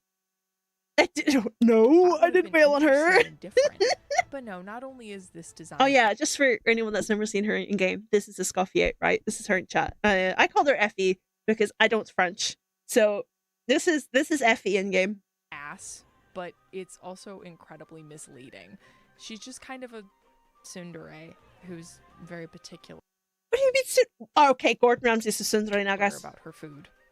She's just a Gordon Ramsay ripoff. I don't understand why they're like this, guys. One of my favorite comments that I've seen about this that just perfectly embodies my feelings on the matter is this from the unofficial Genshin subreddit. They're allergic to morally gray, redeemable, or just bad characters because they don't know how to write anything that isn't a shitty isekai where the main character wins using the power of friendship and his harem. Manga Kale profile picture, by the way. Oh, speaking of harem... Oh god. Misogynistic fan service. Oh god. I don't know if I want to reach the Linnea. Linnea, by the way, is my child. That's my daughter. That's my baby girl. Again, wifey is my witness. Linnea wasn't a skippable character for me. She had to come home. I skipped Nicole for Linnea. That's how serious I was. It's an anime gacha game. You have to expect fan service. Okay, you do. I know that. But Genshin used to be different from other games in its genre, and I mean that genuinely. There used to be a much better ratio of female to male 5-star characters than many other gacha games, because so many gacha games only a little bit male audiences who aren't perceived as being interested in the I don't think Genshin was ever good at its female to male ratio. There were sexy character outfits, especially on the women, lots of detached sleeves, short skirts, also known as the coochie flap. The what? You keep Layla's name out of your goddamn mouth. You do not bring my daughter into this. You leave my stressed little child out of this. Okay, excuse the fuck me. You leave my peak Sumeru design baby girl out of this. Detached sleeves. I will not hear it. Yeah, you can shit on Raiden all you like. Her skirt is rather short, but like, you leave her out of this. Flap, thigh-high socks, or boots. Again, Kokomi is just an iconic queen, though. But they were nowhere near as bad as they are now. These women are nearly naked now. There is no excuse for Lauma to have absolutely zero clothes on in what is supposed to be the coldest region of the nation. But I guess she is also part deer, and her blood doesn't quite work the same. So, like, I don't know, physics or some shit. Not only does that make me mad and uncomfortable from a standpoint of being a woman who feels objectified just by looking at these designs, right? That's fine. That's fair. That's their feeling. To say about the sharp drop off. If they even try to rip Marissa apart, I guarantee you now, chat, You will never hear rage like it. In not only the quality of the Genshin You will never hear rage like it. In the tastefulness of them. To show you what I mean, we can talk about some early Genshin designs. Freaking of the tweet as a Palamba, like, as a feminist, I hate her. As a lesbian, I want her. Yeah, like, listen, do I believe that Lauma should put more clothes on? Absolutely. But there's also a reason I prefer her. Compare them to more recent ones. I think it's important to discuss the physical elements of these characters first before we discuss the fan service. Yo, don't even bring up Citalali. There's nothing wrong with her design. Citalali has one of the best designs in Natlan. We'll say. Straight up, whole heart. Is the most obvious element. Hello, Mother. But I promise we will get to the other stuff in due time. Hello, also, Mother. Keep in mind that I'm only going to be talking about female characters. Yeah, the Genshin designs have definitely become lazier. I will agree. Characters are almost always that doesn't necessarily make them all bad, but they've definitely got lazier. Not equal opportunity. One of the first characters I'll mention is Lisa, one of the very first anime fan servicey characters that we're introduced to. Girl moans as she climbs. She calls them cutie. And she's averse to doing any sort of work. Yeah, Lisa was like so much about her though. Lisa was the reason a lot of the male players picked up Genshin in the first place. Alas, her hairstyle, which is very loose and almost looks like it's falling out on one. It's also dead anime mom hair. I'm actually surprised Lisa's still alive. One side shows us she should be dead by now. Her personality, her purple. Yeah, for a girlie that's only got a few years left, these few years are still ticking. Of Electro, but also yes, this happened in real time. Luxuriousness and magic. Her classically styled witch hat also conveys the latter, of course. Yeah, right. Miko is similar to Lisa in terms of teasing personality, although Miko can Miko's just bully and self-indulgent with it. She has a sharper eye shape than Lisa's gentle round. Yeah, Miko I think was also the last time they bothered trying to put Honkai characters into Genshin. Shrine Maiden outfit, giving her the required amount of gacha game sexiness, which is fair. I think every Oyo game has a Yai in it. Importance in Inazuma. Her design being more complicated than the other Shrine Maidens also signifies that her role is... Yeah, but okay, you can't turn around and say, oh, but the detached sleeves and the short skirts is so awful. And you're currently glazing Yaimiko. Yaimiko, and from what I remember, now I'm not a hugely educated person when it comes to like traditions and cultures of other things, right? So like if I get something wrong, clock me on it. But side by side, since they are right now, Yaimiko is an extremely sexualized version of the Shrine Maidens, no? Like, actively, if she wore that to a shrine, she'd be, like, kicked out, no? Am I wrong? Like, she's extremely fucking sexualized. Most important of all of them. Her hair is the color of a sakura blossom. Yaimiko made Japanese people attack Hoyo. Okay. They were that angry. Yeah, I think Raiden has the same issue. And she has cherry blossom motifs in her clothes. I do miss the days though where it was going to be the Yai and then everyone went new Yai, here you go. Again, emphasizing her Japanese inspiration, but also her connection to the sacred Sakura of Inazuma, which is but that's just the Yai. That's just a Yai trait. Like if you look, like her whole Japanese aesthetic is just it's every Yai. Like if you look at the Star Rail version of Yai, she's also very well. Okay, she was kind of reskinned because political problems. But, like, even...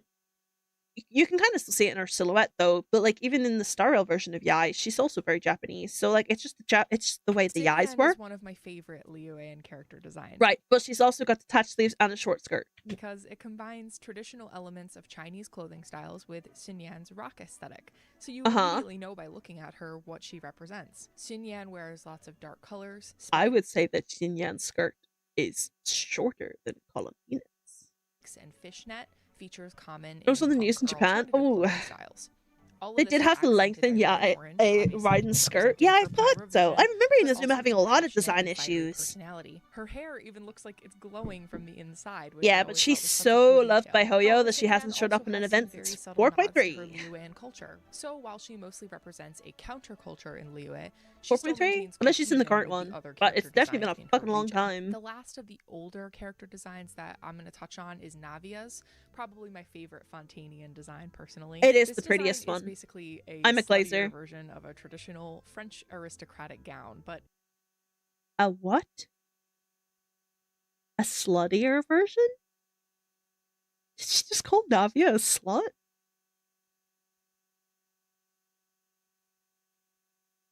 I'm offended. Like, okay, you're not necessarily wrong, but there had to be a better way to word that. Covers most of her body. Navia's design exudes wealth. It is full of ruffles and jewels. She has these big, billowy curls. She's got this big hat decorated with feathers. I love Navia. I don't trust people that don't like Navia. She also maintains connection to her hometown of Poisson with these ship wheels on her hips, as well as the canon theming of her elemental burst. Navia is also a very cheerful character, which... So isn't Navia Italian? Wasn't the Spina di Rosula, like, Italian? Wasn't that what was really confusing about her? She had, like, French aspects and an Italian backstory. Low color palette communicates. And she also's got these cute sparkles in her eyes that show that. As you can see, these designs are not only pretty tasteful in terms of gacha character designs, but they also do their job. Well, they all have the same issues you're about to complain about. The character, even if you knew nothing about them to begin with. This is what makes a good character design, and it is ironically what many character designs in modern Genshin fail to do. Not only that, but they also get more. Chat! If you haven't played Genshin, I'm gonna keep calling you out. I'm gonna keep asking you questions. Time goes on. So let's take a walk through them, shall we? This ought to be fun. It's her boots. I think the reason Navia, she's also got shorts on, but I think the reason Navia's outfit works is her boots. Her boots are very different in comparison to like the thigh-high socks that a lot of the other girlies wear. Her boots, I think if she was wearing anything other than the boots that she had, her outfit wouldn't work. Least favorite recent characters is Seat Lally. Again, I know a fan favorite, but I'm sorry, I do not like her. Why? Her design certainly isn't the most offensive of the Natlan ones. She's the best designed Natlan character. Her English VA is very good at their job, and that they do a great job with Seat Lally's voice. But I really just don't like the character's writing. We will talk about that in a bit. One of the things I dislike about her design, though, is this goddamn leotard that she's wearing. This girl is literally wearing a thong. The sweater thing would go right up her butt crack. I cannot stand stuff like this. Also, side note real quick, I have to pause. Girlies never worn a leotard in their life, it seems. Because, like, going up the butt crack is the wrong size. State of Genshin character trailers. I will say that, though, because that was a big issue of Citlali's design. Showcases of the character's combat abilities with, like, little elements of story sprinkled in. Ones that strike this balance well, in my opinion, are Nahida's trailer, Farina's trailer, and Arlecchino's trailer. The downgrade to the trailers is quite upsetting. Headache-inducing fan edits with these wildly inappropriate aesthetic choices. Whoa. No, you don't get to pull out Nephers like that. Excuse me. Hey, whoa, back up. Like Nephers trailer. No, wrong. That's wrong. Music videos that make me feel like I'm going to implode from cringing. Right, again, you can't pull out... You can talk about Mawikas all you like, but I will not stand hate on Shilonens. How dare you? Shilonen or Mawika's trailer. Mawika's just felt weird, because it was, in comparison to every other Archon trailer, hers is just super fucking different. And like, even with Columbina, they went back to the whole fun, mystical Archon trailer thing. Like, yeah, Mawika's just feels weird, but like it works for Mawika. Like at most, these ones show the elemental burst animation. It doesn't tell you anything about what it's like to actually play the character in the video game that I'm supposed to be pulling for them in. They tell did me how meet with that's that supposed though. To give me a good impression of these characters. Anyway. Well, okay.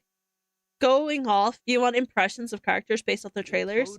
I'm getting taking away the fact that I've played Genshin and I also know these characters. Watching Jalonins, if you watch Jalonins all the way, you'll see that she has a DJ section, right? She's rapping, she's a DJ.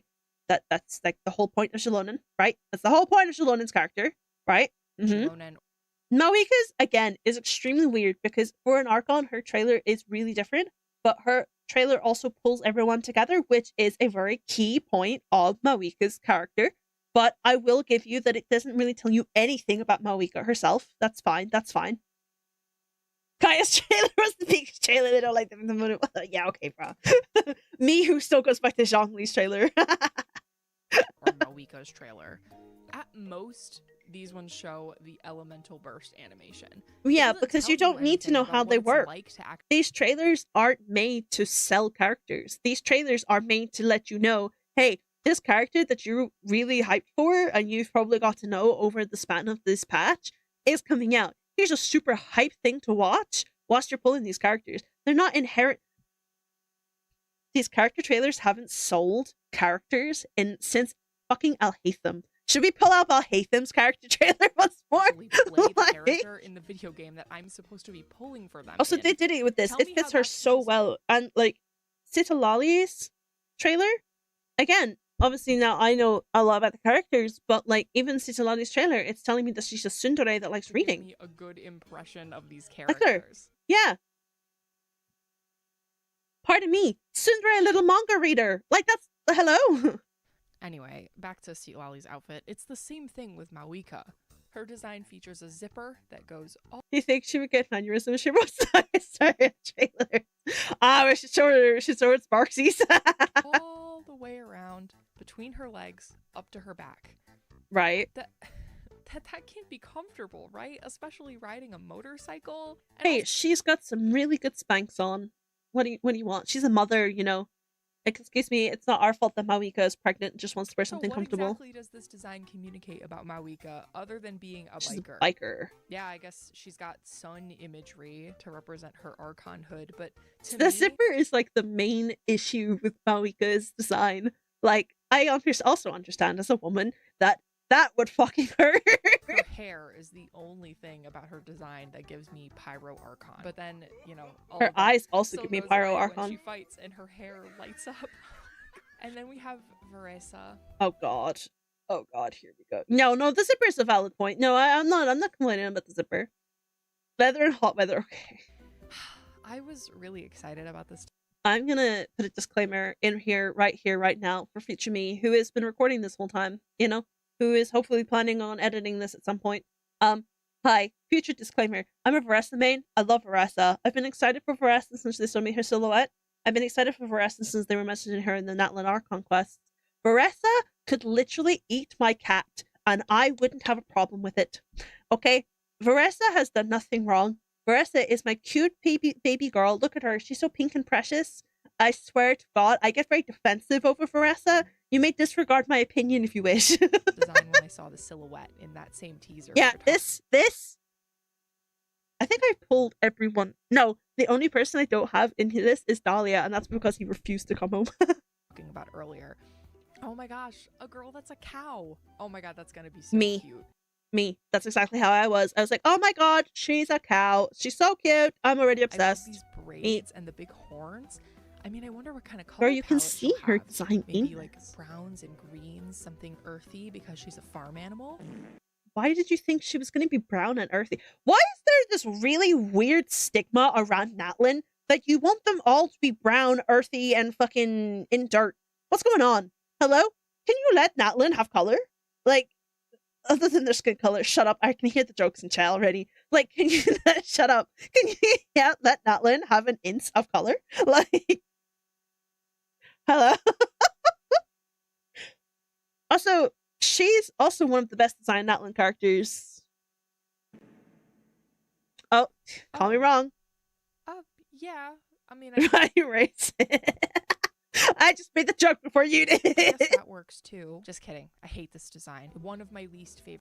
Veresa, for some misogynistic reason, is one of the most hated characters in Genshin Impact. Explain to me why. Because I don't understand at all. She's super cute. Her body model is different. Anyone that's actually bothered to go and learn about her as a character will also agree that she's fucking adorable. She's strong as fuck. Would easily floor fucking Alhaitham if she was given the chance. Like, yeah, Miko's design was good, but Veresa's isn't. It's in the entire game. The only gripe I have with Veresa is that instead of focusing on this super awesome, amazing war hero fucking bodybuilder wrestler baby girl, they decided to continuously mention the fact that her metabolism is so high that she has to eat a lot at all times. That is the only issue I ever have with Veresa. Like, I get it. She's a cow. She probably has multiple stomachs. And that being a bodybuilder, amazing wrestler, girly pop, means that she burns a lot of calories very quickly. I understand. But, like, it doesn't have to be her whole personality, bro. It's just like... It's the Feeder King. Well, yes, the Feeder King trailer definitely did. Point, she was being hated before that trailer came out. Like, she was being hated from her drip marketing, man. Dude, why is like, girlie didn't even get a chance to breathe without being hated. She was hated from the get-go. Kawaii themed. She's got hearts and bows everywhere. Yeah, she's a cute girly pop. Warmers and a cardigan. The skirt is pointless because it's too short to... She's a wrestler. And I feel I'm gonna have to say this 19,000 times. She's the only one that should low-key get away with the short skirt because she's a wrestler. She even has safety shorts on under the skirt. Cover her ass. You expect me to believe that this is a lucha libre fighter? Yes. I know that luchadoras often dress in similar silhouettes to Veresa's outfit, but they... So what's your complaint? Didn't incorporate any elements of the culture that Veresa is inspired by, or the one that her name comes from. There are plenty of lucha libre fighters who incorporate elements of their culture into their costumes. They could have gotten really creative with it, but it's not like it even matters because we never even get to see her fight like a luchadora in the game. It's all just the... Bro doesn't own Veresa, and that's okay. Food bullshit and falling on her ass all the time. Okay, well, the falling on her ass is a wrestling move. First of all, and yeah, it's part of her kit. You just said you don't ever see her fighting, and now you're talking about her falling on her ass. I agree with the food thing. It's especially frustrating because the animators have been getting really creative with the normal attack animations lately. They could have gone crazy. Oh, Veresa's kit is so fun. Insane moves, something like this. Yeah, but do you have any idea how hard that is to animate without Veresa just glitching through NPCs? Like. Listen, do I think she should have done moves like that? Yeah, that's great. I wish she had some slightly cooler wrestling moves. Keep in mind that there's probably less polygons in Diluc's whole model than there is in Veresa's normal attack. Like, the likelihood of Veresa clipping through a lot of these fucking NPCs is quite high. Like, something like this. She's definitely gonna clip through walls with that fucking move.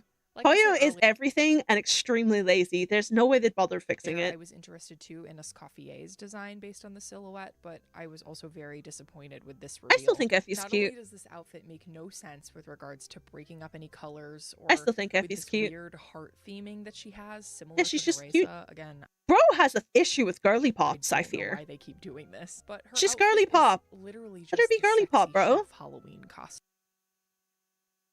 Oh dear. TOS. With nothing underneath it. I'll give you that. Not only is that insulting, but it's boring and it's lazy. I'll give you that. Really couldn't bother to design a shirt for her to wear under this apron. They would just rather put more effort into the detailing on her fucking stockings than design her a shirt. Okay, but like her tights skirt cute, makes me mad in a similar way because they literally took an already very revealing outfit and made her more naked when she made the transition from NPC. They took her scarf off. Lauma is one of the ones that makes me the saddest because and Scarf has two forms. The way that she's written in the narrative, her voice acting is so beautiful and gentle, and I find her quiet strength. Damn, good really, the Linnea part. This expressive video with my whole heart. Oh god, okay. Perfect if she wasn't almost naked. For Lauma, I don't feel hatred like I do for Veresa because Lauma has good writing to make up for her design. I just feel bad for her. Are you insinuating that Veresa doesn't have good writing? Like, listen, I know that you spent a whole 25 minutes yapping about how much you don't like Natlin, but, like, you could at least bother to read the fucking lore you apparently don't like. Veresa is a war hero. Veresa is more important than Aoife, who apparently you enjoyed more, even though he's extremely stereotypical. Like, oh my god, you poor woman. You're probably so cold and uncomfortable all the time. Actually, she's named after a creature from Baltic folklore that's traditionally depicted as a nude woman. That is literally just another excuse to make a woman with large breasts walk around with a single piece of cloth covering her ass. Yeah. You can't convince me that Lauma isn't meant to be sexualized by the game when she makes this face while bound by Rayrir. Finally, what face is she supposed to make? Hello? Flynn's just made the same face. We have Nefer. Now, My I queen. don't really hate this design necessarily. Cunty I actually queen. really like the top of it. Her hairstyle is really cool. I love Her the hairstyle is blend just of Yalan gold and green recycled, but we colors, won't talk about but it. it's just another design in this long pattern. Oh, she is. She's supposed to be sexualized. Yeah, but like, yeah, what could the Picking guys up on the legs of these female character designs. Not only does this white skirt completely blend into her insanely pale skin, but it doesn't though. What lighting are you using? Did you know that Genshin Impact doesn't actually use a brightness filter? Did you know that if you go into your brightness on Genshin Impact to turn it down, you're actually turning down the contrast, not the brightness itself? It would actually helps if you turn that down to see shadows. So if you're seeing Nefer's skirt being the same color as the skin, you probably just have your brightness up too high. Could you consider turning your contrast down? Make no effort to give her some socks or stockings to balance out. Have you considered turning your colors up? Like, I really love this fan design that not only I don't. her... I don't. Oh, I really don't. Oh, Jesus. No. No, and do you know why? And do you know why I think characters like Nefer get away with being this cunty? It's because that's their whole personality. The entirety of Not Cry tells you that Nefer is an extremely confident, strong, and extremely independent woman. And like, it's in her design. She's wearing a skirt that short because she's can. Her confidence, she can. She doesn't have tights or anything on because she doesn't need them. Like, you look at Nefer and you're like, right. Instantly, not even playing Genshin, you just know that is what the gacha, like, people would call a mommy character. It's the same with Yalan. You take one look at Yalan and you're like, yeah, that's a mommy character. And guess what? Yeah, that's what they are. Like, now, am I saying that it's bad? No. I just don't think Nefer's design would have benefited from hiding her legs. Would she have benefited more by putting pants on? Yes. We could have put Nefer into trousers like Arlecchino, and it would have done exactly the same job. But if we're solely going to keep this silhouette for her, she can't have stuff on her legs. It looks wrong. Or make the design more interesting. Like, it really doesn't make it interesting. It makes her extremely disproportioned, actually. It makes her legs look really fucking weird. And design that not only gives her a darker skirt, but also some snake pattern thigh-high socks. I really wish that they had leaned into her snake theming more, as a side note. But alas, it's... Nefer's a snake?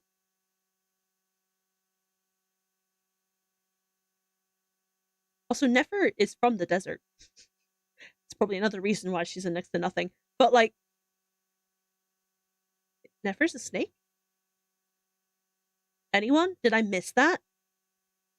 I never got snake from her. It's always the same. She's a cat! Yeah, thank you!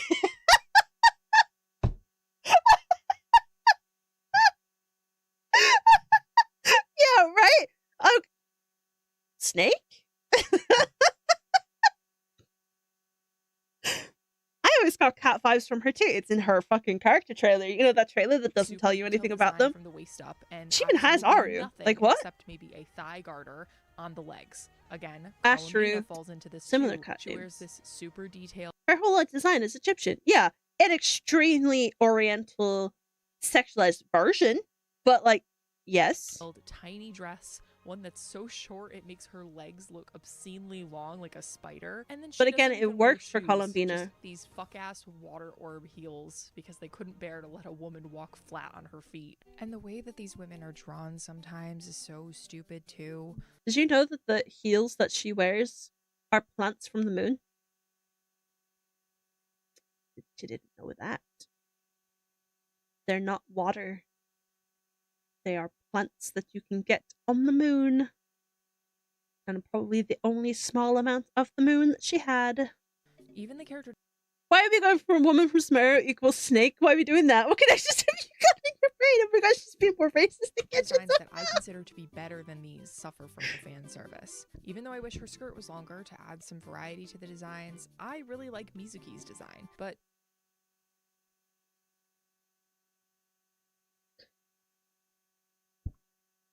No, I'm gonna let that sit. No, I'm gonna let that sit for a second. I agree. I think Mizuki's kimono could be a little longer. Now, for context, is it a Baku? Is it a Baku that she is? I think so. Mizuki is a Baku. Or Dream Eater. Whatever that is. I think sure. Either way, she's like a little Dream Eater thing. Like she's a yokai, I believe. So you can't go on a rant saying how much you don't like Nefer's legs being out and then say that you like Mizuki's design. Mizuki, by the way, I humbly believe was the beginning of the downward spiral of the fan service. I wish the skirt was longer to add some variety to the designs. I really like By the way, but she literally shows her butt to the camera during her burst and in her official art. What's the problem? Yeah, these things. I think they're Baku. I don't know. I think that's the name for them. I can't remember it right now. But like, what's the problem? In fact, Hoyo only draws these characters in impossible poses more and more for the sake of making them more goonable. Literally, Mizuki is posed so Bro wouldn't survive 2 seconds playing Nikke. Can I just say? You can somehow see her underboob 2 seconds at the same time. You can't see her underboob. Listen, as a certified lesbian, there is, pardon me, 0 underboob going on here. Pardon me.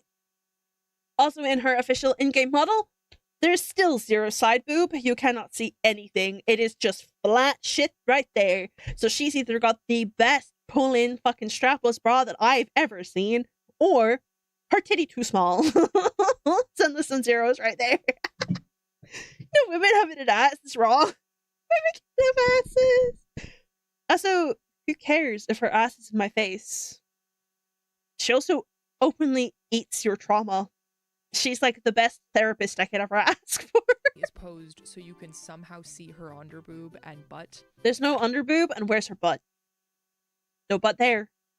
Where's the butt? Where's the butt? I don't see no butt. I see a tail.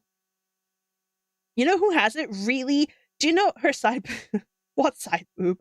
Do you know who I think tastefully plays that line? Nefer.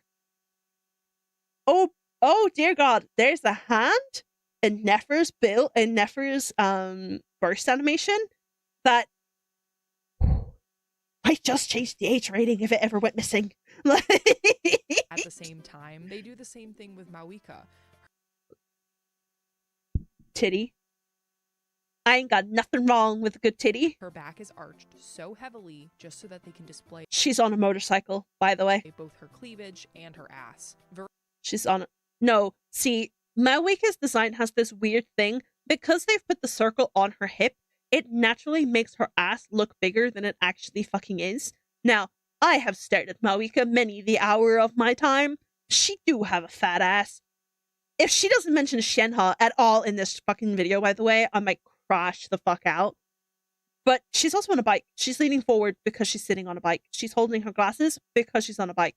If anything, I would have really appreciated her being leaned forward over the helmet of her bike. I think that would have been very cool. Back is arched so heavily just so that they can display both her cleavage and her ass. Yeah, what's wrong with it? Also the same. Plus, she's making that face like, oh, you caught me, and I have food all over my face. Oh no!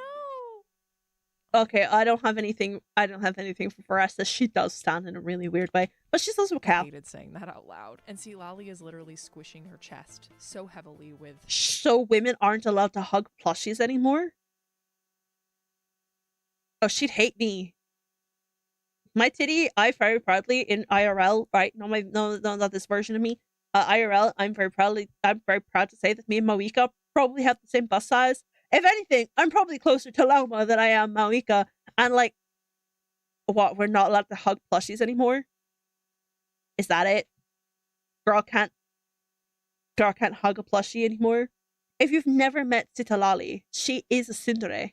You're bigger than Lauma? Absolutely not. No, Lauma makes me want to get a breast reduction. Yeah, Citalali's whole thing is that she's very, very old. And she is very, like, she's very old. She's older than she's older than Mawika, at least. She's on par with a lot of the Archons. And she gets very self-conscious with her age. that obviously she hasn't aged because that's not how her immortality worked. So face-wise, she hasn't actually aged, but she's hundreds of years old. So that her insecurities is that a lot of her knowledge is that it's just old. So she tries to keep up with kids. She tries to keep up with the youngsters. She is literally known as Grandma Eatsley, right? So it's why she plays the Traveler a lot.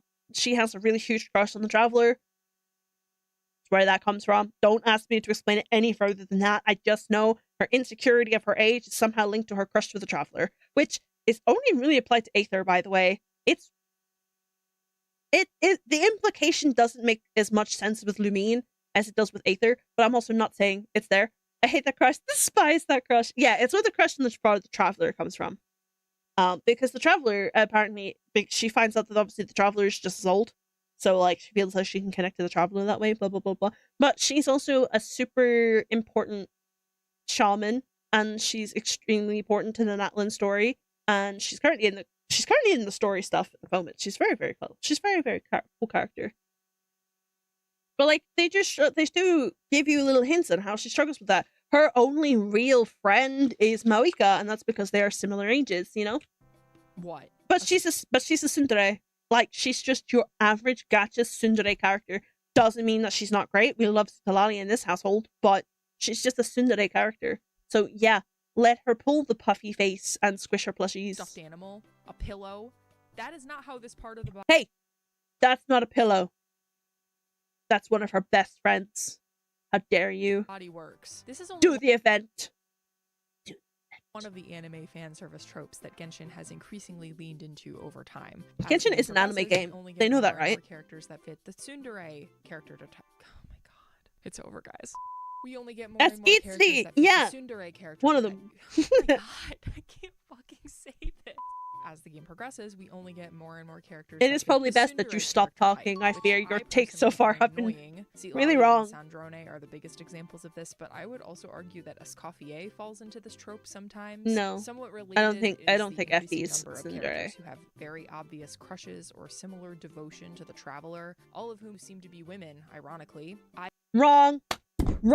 That's wrong. That is wrong. There's wrong. That's so wrong. There are men within Genshin Impact, canonically, not fandomly, right? Canonically, there is men within Genshin Impact that also have a crush on the fucking Traveler. And I'm not talking about Lumine, I'm talking about Aether too. If you're gonna look at my twink, if you're going to look at Linny dead in the eyes and tell me that that fucker does not have a crush on the Traveler, I think not. Shall exists. Then he will not be erased.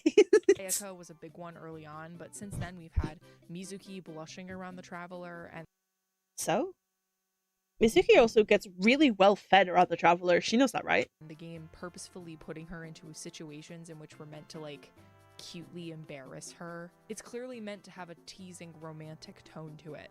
Bro, Mizuki's cute. I haven't done her quest yet though. The Traveler made evident by being portrayed like this in her Valentine's Day art, and by right, all the again, but what's the problem with it? Us very convenient. I don't like the way they do it with Citalali. At the moment, they're doing it really weird with Citalali, but that's never really been an issue with it. Ways to read each other's thoughts, dude. This shit is painful to play. And then most recently we've had Columbina, who... Columbina doesn't have a crush on the Traveler. Again, has only one true friend in the Traveler, and she cutely...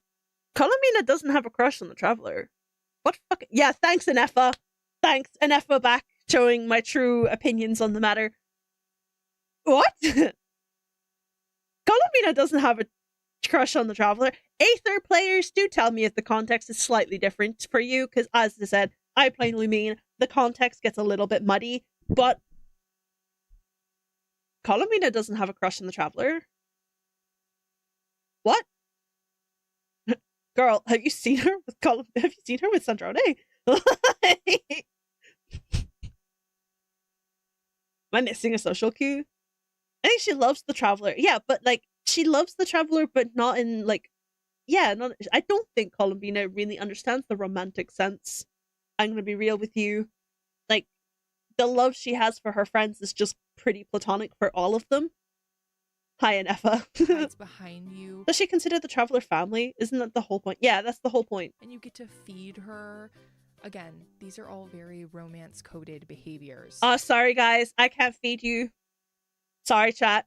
Sorry, chat. I'm not allowed to feed you anymore. Unless you're my wife. Apparently I can't feed you unless you're my wife. Because, you know, it's a romantic implication. And I am loyal to one woman. You know, like, sorry, chat. I can't feed you no more. As an Aether player, I never played that way. Yeah, like, I understand. So, with Citalali, I've been playing the new event. With Citalali, she still has the whole tsundere, why is she getting to hang out with her and not me vibe, right? That's still very there with Lumine. It doesn't feel as intense with Lumine as it does with Aether, because obviously that's the implication, right? But like, Citalali, my bi queen, she's got a crush on both travelers, who cares? Like, hey, but we'll starve. Nope, can't do it. Sorry, bro. Felt like we took care of a lost child, right? That's genuinely what it felt like. The traveler is literally represented as her savior and dance partner in her trailer. It is a pattern. But we did save Columbina. Hello? It's not like Fontaine where we genuinely just made Farina's day worse. Like, we did save Columbina.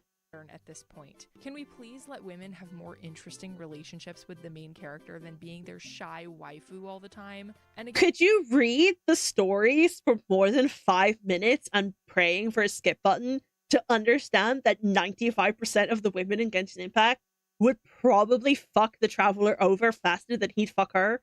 Like, is this the Aether harem? Is this it? Is this what the Aether harem is? Is never equal opportunity. The male character. Like, I'm not saying there's no fan service. Yeah, case in point, I guess. But this is not fan service. But like, it's a gacha game. There's obviously going to be fan service. Hello. To have interactions or relationships like this with the player. Why not? I miss Toma. We also have character-specific tropes. Veresa, I'm getting. Bro really fucking hates Veresa. Now. She was tailor-made for the feeder fetish. I kid you not, in one of her trailers, they animate food going into her stomach, and her stomach, like this, I'll give you. I don't like the feeder thing that they did with Veresa either. But that's not all Veresa is. Like, and oh my god. Again, please. It is genuinely one of the most please bother to read things I have seen coming out of this company. No, I'll agree. It's the one part of her trailer I don't like. I found it uncomfortable to watch too. But you have to keep in mind that obviously eating a lot of food is a very big part of Veresa's character. Her entire thing is eating comically large amounts of food. But it's not nothing else that matters. No! What? She's got nothing else that... Oh lord, I'm getting angry. Like, nothing else? Nothing? Nothing else at all. Girl, pull up your map real quick. Show me them side quests. Like, nothing? We're gonna not mention the fact that Veresa is the sole reason that the Children of Echoes still exists. We're not gonna talk about the orchard that she actively does. She has an orchard, by the way, chat. For anyone that doesn't play Genshin Impact. Veresa started up an orchard that she runs with her family because, God forbid, girlie still has her parents alive. To help feed people around Natlin, not just her tribe, around Natlin that lost their homes, lost their farmland, lost everything to then regain food and stuff to start the recovery process of Natlin. Her orchard is helping half of Natlin recover from the war, and you're gonna sit and tell me that she's got nothing outside of her feeder kink? If you're only gonna bother to focus on the one wrong aspect of a lot of characters, like, and again, I get it, this is one of the things that Genshin obviously pays a lot of attention to, but if you bother to do Veresa's tribe, which, you know, you complained about at the beginning, that she had more tribe time than fucking Iansan, could you at least do the quest that you're talking about? Like, could you actually at least bother to go into these character stories and actually learn these characters before you start bitching at the fact that this is the only thing Veresa brings to the table?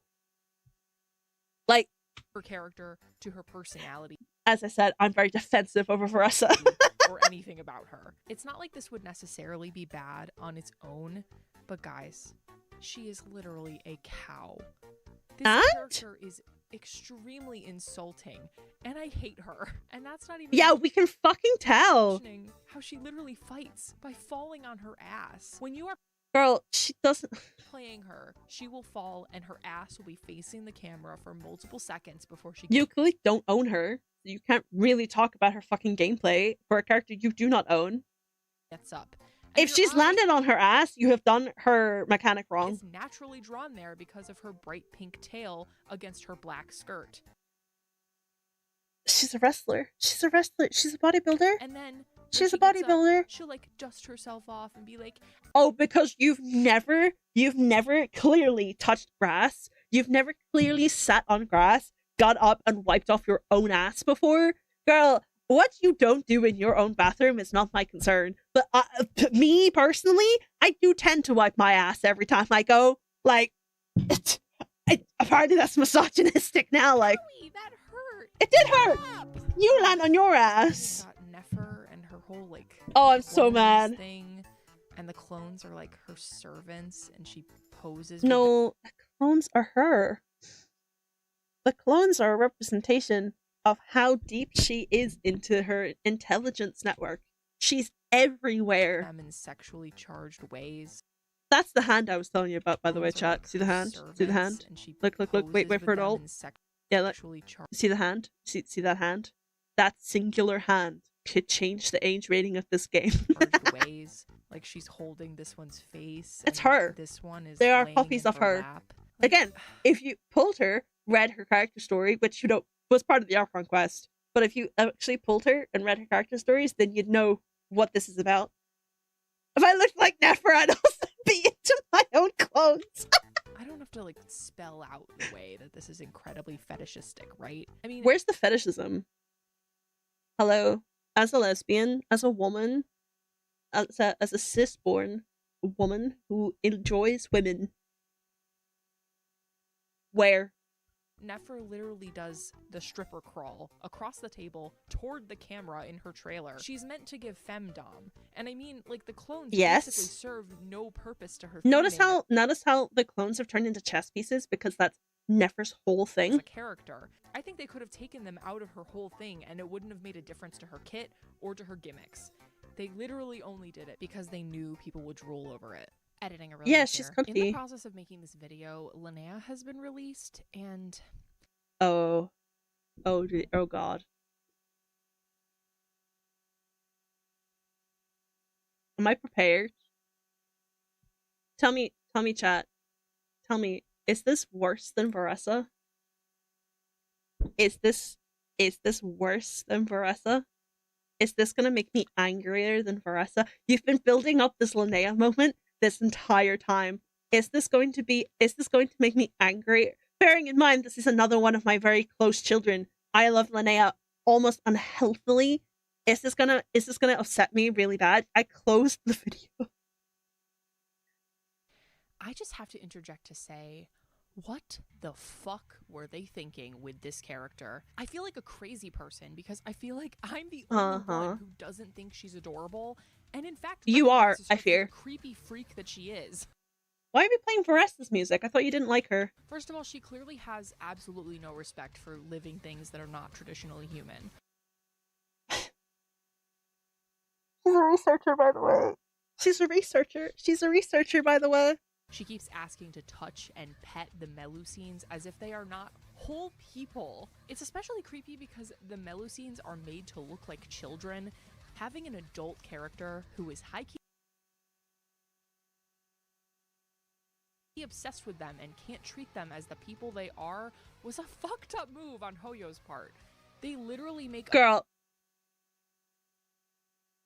half of Fontaine wants to pet the Melusines. Neuvillette had to bring in a law to make the Fontainians treat the Melusines like people. I want to pet the Melusines. They look fluffy. Point to emphasize the humanity of the Melusines and how they had to fight to be accepted in Fontainian society. Yes. And now we have a playable character who's never seen a Melusine, by the way. We're supposed to think is cute. She is cute. She's also an angel. She's a fae. As though they are pets. It's disgusting. pets? Her trailer is sickening for the same reason. She fantasizes about being rubbed up on by Siegeween, who, again, looks like a child, and Kirita, along with other Melusines. What? And Nekomata. It reads as extremely... Yeah, thingy's the eye. Yokai. Which is a problem when the people that she's fantasizing about look like children. She chases these people around and doesn't seem to let up after being told multiple times to back off. There are multiple around and to look in their pets. It's disgusting.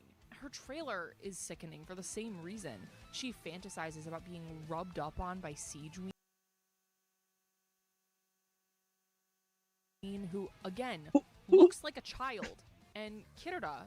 Siegeween, by the way, who's older than Linnea. Along with other Melusines and Nekomata. It reads as extremely fetishistic to me, which is a problem when the people that she's fantasizing about look like children. She chases these people around. Notice, wait, what was that? What was that note? No. I'm not done here. What was that note? It reads as extremely fetishistic to me, which is a problem when the people that she's... Notice how she shows no interest in other creatures except the cute ones.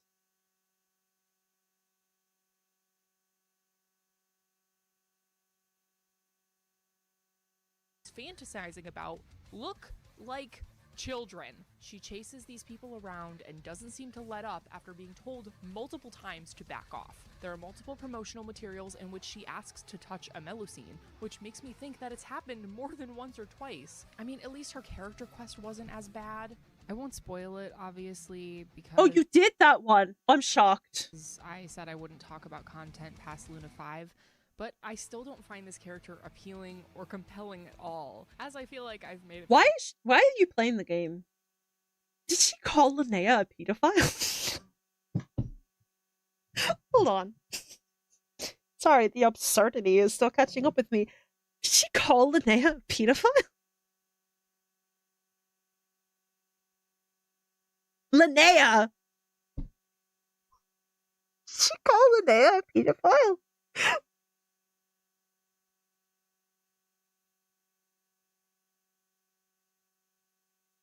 Girl, uninstall the game. You clearly have the media literacy of a fucking Melusine, it seems. Like, actually, that's mean to the Melusines. They were taught how to read. Like, what? Huh? You called Linnea. You called Linnea a pedophile? Girl, what? Oh, nah, I'm shaking, bro. I'm just angry. Bro, what? Huh? Huh? She doesn't even have an interesting design to make up for it. She's literally just a copy-paste of Charlotte. Even the wish art is the same. I haven't felt such a burning hatred for a character in a long time. Oh, since Varessa. I'm noticing that a lot of the people she doesn't seem to have a problem with are women. You know, for someone who doesn't seem to enjoy the misogyny, she also doesn't seem to enjoy the women. To portray Linnea as a character with a disability that made it difficult for her to fit in, because that was largely the reason the myth of changelings arose in the first place.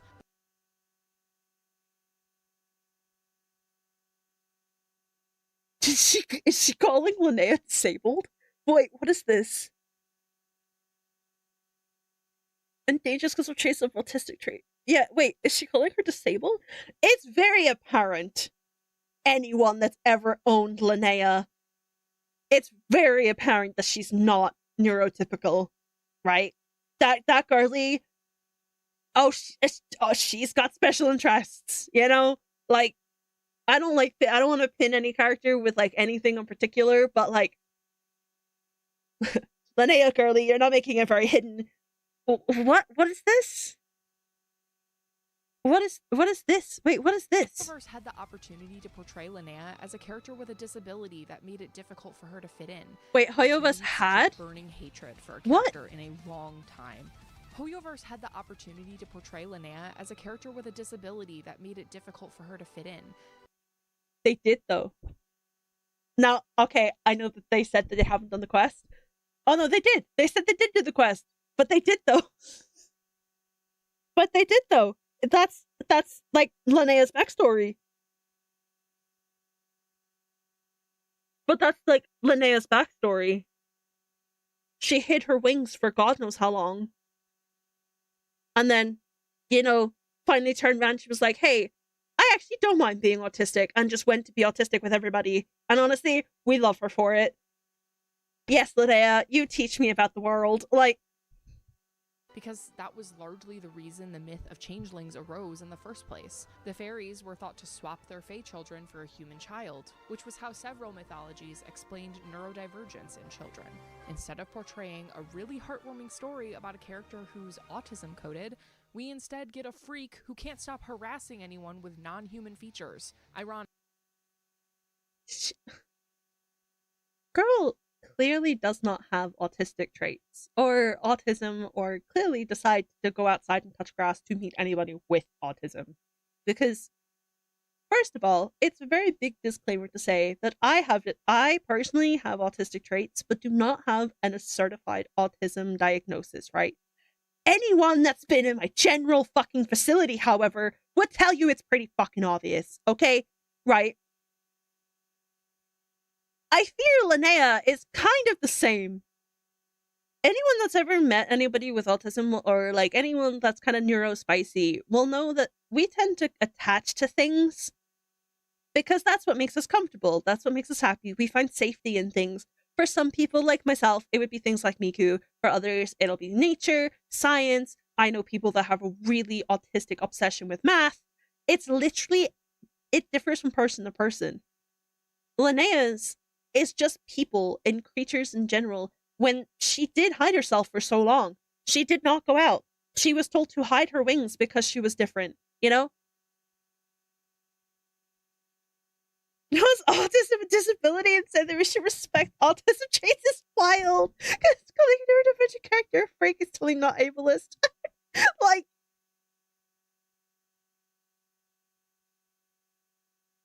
it's just considered being, but being autistic doesn't mean what? Considering how they want to portray her as an outcast who had no friends because she was a fae who looked different. Also, can we talk about how her lore makes no sense because the Tsaritsa and the Fatui are meant to be hunting down fae and eradicating them? Who told you that whoa? Who told you the Tsaritsa was hunting down the fae? Now, I'm going to assume this was posted, well, this was posted 2 weeks ago, so this was probably posted before the Tsaritsa was shown. But even anyone that, the second you walk into Nogcry, the Tsaritsa is fae. Unless they're thinking of the Tsar. But even then, I don't... This is where it's all new and fuzzy and I don't quite know 100%. I don't think there's ever been a mention that anyone of Snezhnaya was hunting down fae. They had their disagreements, and they purposefully stayed away from one another. Most fae keep their true identity secret for their own safety. Few know Flynn's fae nature. On the other hand, many know about Linnea's. Okay, so they can also tame an otherwise hostile monster. Oh, okay. Cool. Where did it... This... They're putting up things on the screen that doesn't back up their claim at all, by the way. Flynn hides his identity, but it's just completely fine. No, Flynn hides his identity because he's supposed to be dead. Hello, Flynn's girlies, at Flynn's girlies, correct me. Flynn's is supposed to be dead, no? Flynn's is dead, no? Isn't that why Flynn's hides it? Isn't he supposed to be dead? Isn't his whole thing that he, oh yeah, I'm supposed to be dead, so I'm just not gonna make it obvious that actually, teehee, I didn't die. Like, is that not the whole thing with Flynn's? Linnea is outwardly a fae, perhaps even more obviously so than... She's also outwardly fae in a time where the fae don't seem to have issues. Yes, but also because he wants to live under the humans this time. Yeah, so, like, there's a reason. Linnea doesn't have that reason. Flynn's because she doesn't cover the wings on her head or her crystal markings. Whatever. I really hope people open their eyes to how terrible this character is. No, actually, she's one of my biggest comfort characters. I actually see a lot of myself in Linnea. So thanks, fellas. Feel very offended. Sorry if you feel kinship with her. She is not cute. She is not funny. Oh, she has no appealing right. character traits, and there are far better characters out there. Sorry you feel kinship with her, but she's trash. So you've just openly turned around and said, and to everyone that is the same like me, and feels pretty close to someone like Linnea, and just said that we're all disabled. Whose stories are about yearning for acceptance. Anyway, back to the video. Before we move on to the last part, I feel that wasn't the end of the video. I've heard both in this fandom and in other fandoms. With that wasn't the end of the video. Girl, designs. We're being going for 2 hours. We're not playing Tomb Raider today. It's to let women express themselves how they want. Listen, I choose to believe that this argument isn't made in bad faith. It's more like people who say this have good intentions, but they don't understand what it is that they're actually saying. Yes, it's true that women in real life should be able to choose what they wear. If they want to wear revealing clothing, it's completely their choice. No, that's it. No, there's no however. End of sentence. It is the big old year of 2026. Women, men, transgender, and the alikes should be able to wear whatever they want. You should be able to portray yourself as your true self as you want. I understand there's a lot of societal norms that stop that, and it is really disheartening because I do think in this grand old fucking year, men should be allowed to wear skirts, women should be allowed to wear suits, and the non-binary should be allowed to wear both at the same time. Like, it's just a piece of fabric that's covering the important parts of you.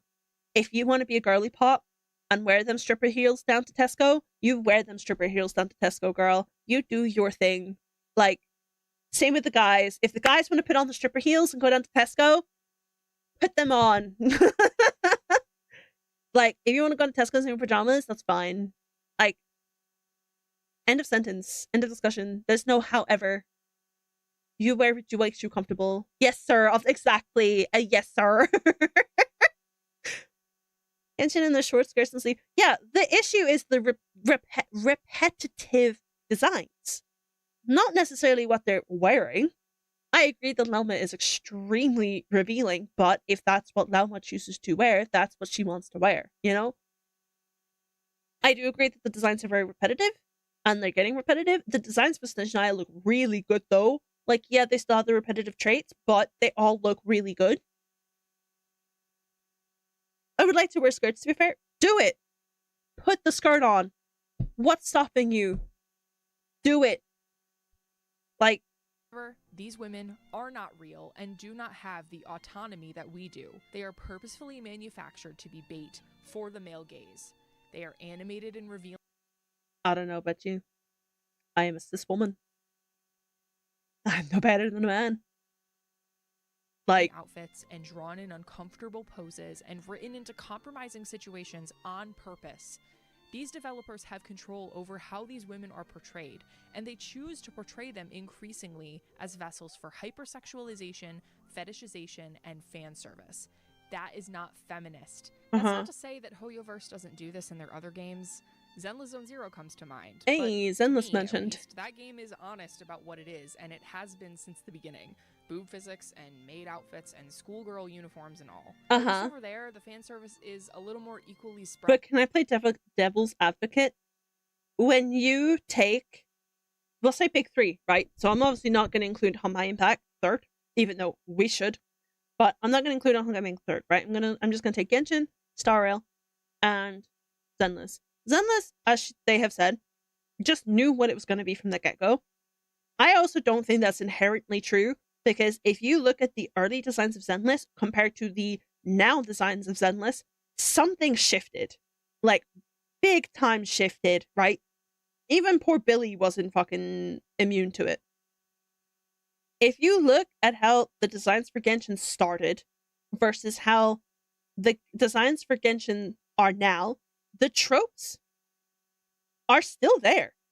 The detached sleeve, the short skirts, the slight fan service, it's always been there. They've just become louder about it. But I don't think that's inherently a bad thing, because when you look at games like Nikke when you look at games like WoWa, when you look at games like NTE, their fan service is way worse. Like, and I know this, like the likes of Nikkei, that is their whole premise, but like, well, not their whole premise. Nikkei's story is actually really good, but you know what I mean? Like, that's their whole premise. The way that this person is making it out to sound is that suddenly Genshin decided, hey, in Natlan, hey, let's take everyone's clothes off. That was never the case. They even made it at the point that Lisa was the OG. They have not mentioned Shenhe at all, by the way. Shenhe, who, in my opinion, has one of the sexiest fucking models in the game. That girl's titties and ass are the same fucking size. Like, but we're just not gonna mention Shenhe because she doesn't fit the, what? She doesn't fit the short skirt aesthetic. Like, we also didn't pull out Cloud Retainer, who was a golden written fun, like, super well written fucking character, watered down to an absolute nothing burger just for the sake of being playable. God, I miss Cloud Retainer. Like, Shenhe the Censor Queen. Yeah, they censored Shenhe. Yeah, you're right. They actively removed her belly button because it was too fucking sexual. Like, I can't bring up Star Rail because I personally feel like Star Rail has the same issue with Genshin when it comes to its designs, where they can be quite repetitive. That doesn't necessarily mean that Star Rail's designs aren't better, because I do think, especially at the moment, Star Rail does have the better designs going, but Star Rail's not immune to it. Star Rail, pardon me, looking at the Xianzhou, girly is in every fucking same dress. You know? Repetitive designs aren't necessarily a bad thing. It's how they make the designs different from one another if they're going to continually use the same silhouettes. Like, Linnea is a good example. Yeah, she looks like Charlotte, but her silhouette is not the same as Charlotte's. So if you were to black them both out and tell me which one is Charlotte, I will tell you which one Charlotte is. You know? Yeah, they have the same trope. They have the detached sleeves on the short skirt, but their designs are still different in a way that I could tell them apart from their silhouettes. You know? It's the same with, I'm trying to pick characters that are quite similar to each other. So like Yelan and Nefer, I could tell you who's who from the silhouettes. You know? I don't think it's too much of a problem until the silhouettes all become the same. You know? Or their designs get just boring as fuck. And it does seem like Snezhnaya has got a little bit better. Like, I don't think the Nodcry designs were anything to write home about. I'm not saying that anyone was bad. I think all of the Nodcry designs were fucking stunning. I'm excited for Snezhnaya because I think they all look stunning. I don't think there's a single bad character in Natlan. Some of them could definitely use tweaks. Love her to pieces. Sorry, Chaska, but it's true. But, like, again, I don't think Natlan has bad character designs. You know? Natlan was clearly an experiment. They wanted to try something new, see how it was received. And at the end of the day, if game devs don't take those risks, the games become boring and repetitive. Like, what did you want Mawika to look like? I feel like the thing with Natlan that really confuses me is, why do we want them all to look tribal? Like, okay, yeah, the tribes are a big part of Natlan, but why do you want them to be backwards technologically with tribal aspects? Parts of Africa are further ahead than Europe. Like, I feel like it's a stereotype that everyone tries to get around and doesn't actually realize. Like, but that, again, that's just my personal opinion. Design the same way, I'm really completely ignoring the men. Oh, I do notice that not a single man was mentioned in this fucking video. Not a single man has been mentioned in this video. Other than Aoife, who they glazed. So, while its writing and characters suffer, expect visual upgrades like you've never seen before, all while we refuse to visually upgrade older characters because who gives a shit? Because you can't. You can't go back and change Albedo. So the biggest thing I see around Albedo is his hair. This has been a thing since day one. Albedo's hair is too flat in comparison to the fluffiness that we've seen him. You can't change Albedo. You can't go back and change Space Child. You can't go back and change Zhongli. You can't upgrade their textures. It becomes a legal issue because, take me for an example, if they... Right, it wouldn't happen because I'm a glazer, but say they upgrade Zhongli and they decide, actually, we're going to take the dragon scales off of his jacket. You know, they can do that. They can tweak him, you know, just say it's a texture thing, and they decide to take that off. I would be pissed because that's one of my favorite parts of his outfit. So I, within my own legal right, could say, well, they changed the product I paid for, and then get it refunded. It's the same with Albedo. Some people like how Albedo looks in-game. And, like, if you were to change his hair texture, and people don't like it, and they kick up a fuss and the refunds start coming in, which they're illegally allowed to do. No, I know, this is just hypothetical, right? Say that they changed Redacte, yeah, exactly. So say, yeah, they changed Albedo's hair, made it fluffier, whatever, and, say, I don't know, Karen doesn't like it. Karen's like, this is not what I paid for. Gets a refund. And then suddenly, it gets out, hey, Karen can get a refund because all they had to do was say that they didn't like Albedo. It's a legal issue. They legally cannot change a product after it's been sold. Like, especially digital product, it's a really funny gray area that leads to a lot of lawsuits.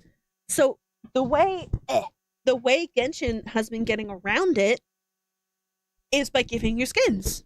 I think the biggest and most obvious one is Yao Yao. The difference between base Yao Yao and skin Yao Yao is insane.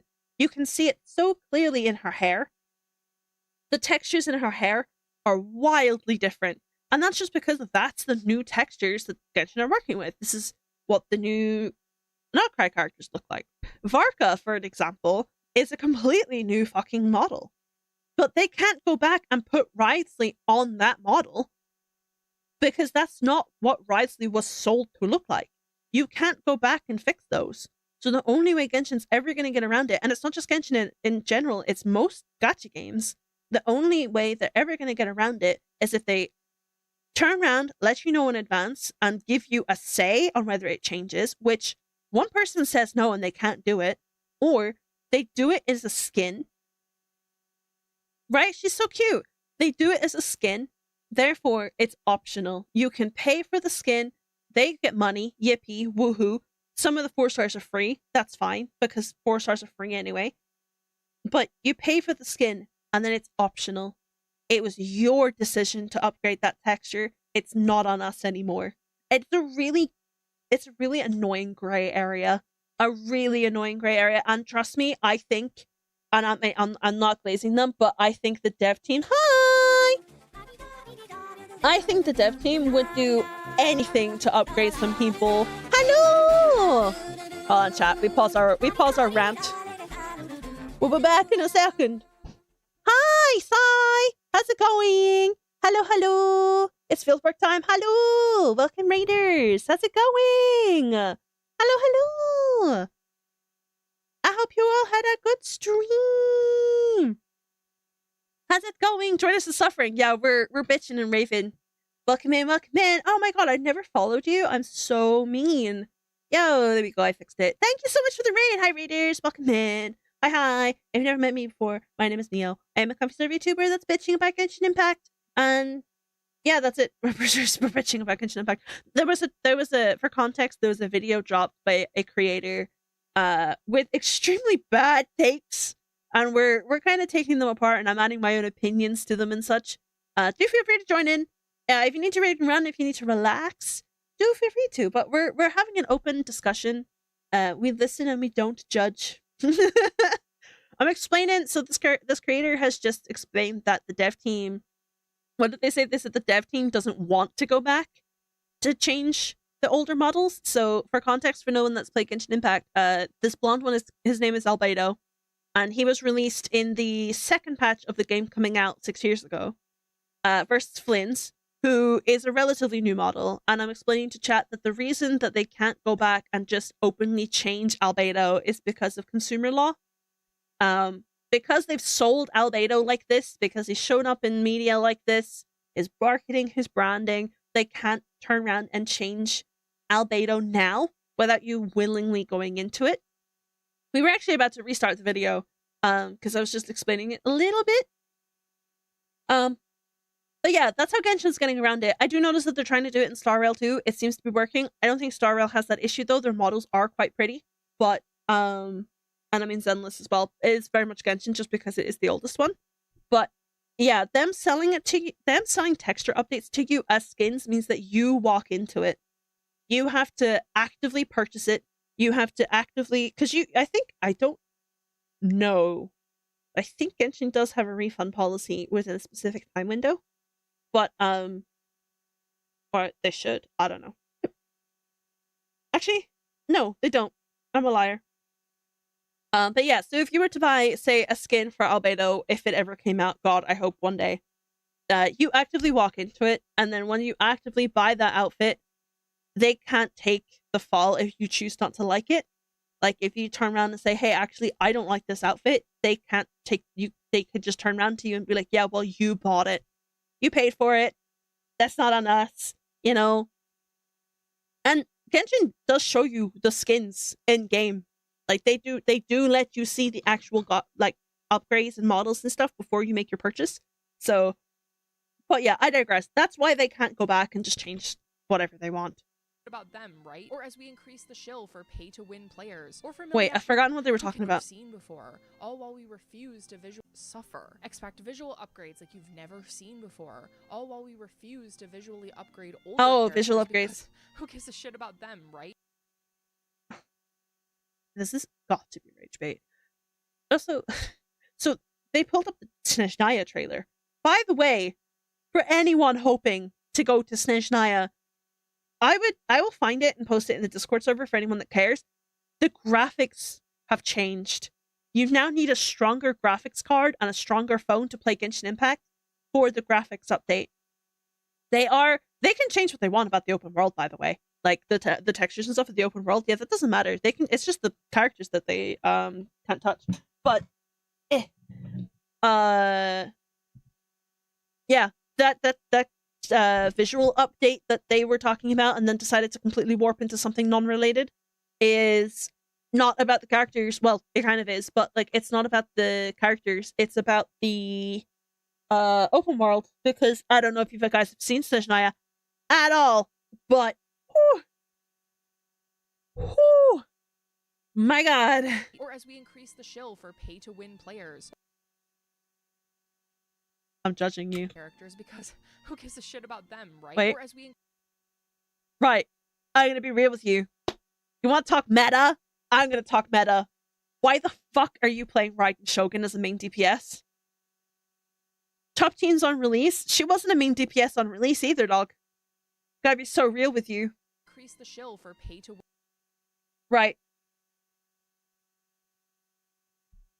You want to talk meta? Hi, I'm a stinky Skirk owner.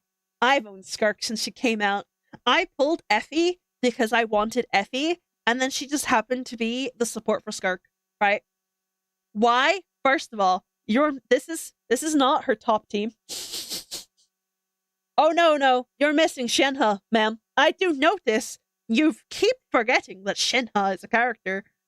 Yeah, her top team actually has Shenhe, not Yelan. Yeah, stinky, I know. I fell for the hot lady. Pfft, sue me. Also, yes, this is one of her top teams. That's fair. But do keep in mind that it doesn't matter what fucking gacha you're playing, the 5-star supports are always going to be better than the 4-star supports. But just in case you want to play Skirk in the big 2026 going into Snezhnaya for some reason, allow me to enlighten you. The only character, the one cost character that you're going to need in this team is Escoffier. She's the only one I would say is a non-negotiable for a Skirk team. You want Farina? You can replace her with Charlotte. Charlotte works completely fine. You can also replace Effie with Charlotte, actually. Charlotte's not a problem. Like, you know, she bitched about Charlotte earlier. Might as well put her in a team. You can swap Yelan for Xingqiu, who actually is stronger in a Skirk team than Yelan, because he applies Hydro stronger and faster. And then, yeah, you can use Diona. You can use Aino, because she was free. You can't bitch at me. Aino was free. You can use Aino, you can use Dahlia, you can use... I'm trying to think of Hydros because I'm going blank. Low-key, I've seen Chongyun in Skirk teams. Skirk only cares as long as she's in a team with Cryo and Hydros. Like, mix and match, go crazy girl. Like, you want to talk about meta teams? Then sure, yeah, this is still not the meta team, by the way. You are missing Shenhe, but... I digress. Skirk was definitely not the one to choose, by the way. She just wasn't. Or for Miliastra Wonderland, which no one fucking asked for and no one cares about. And for Hyper... I care about Miliaster. I care. I like that game mode. I have since they showed me it. I played the dress up side of it. Wifey knows, so I can't even be bitched at. I've spent money on Miliaster Wonderland. I wanted the sleepy skin that looked like Layla. I got the sleepy outfit that looked like Layla. I haven't spent money since. My only issue with Miliaster Wonderland is it's so pay to do anything. Like, oh, you want the skin? Pay for it. You want that hairstyle? Pay for it. Like, that's my only gripe with Miliaster Wonderland. There's no way to, like, earn their equivalent to Primo Gems and stuff. The game does hand you quite a lot of them, to be fair, but, like, not enough of them for me to grind. There's no grind for Miliaster. Miliaster's supposed to be the side fun thing, but I do understand why people do not like Miliaster Wonderland. I will not complain as to why.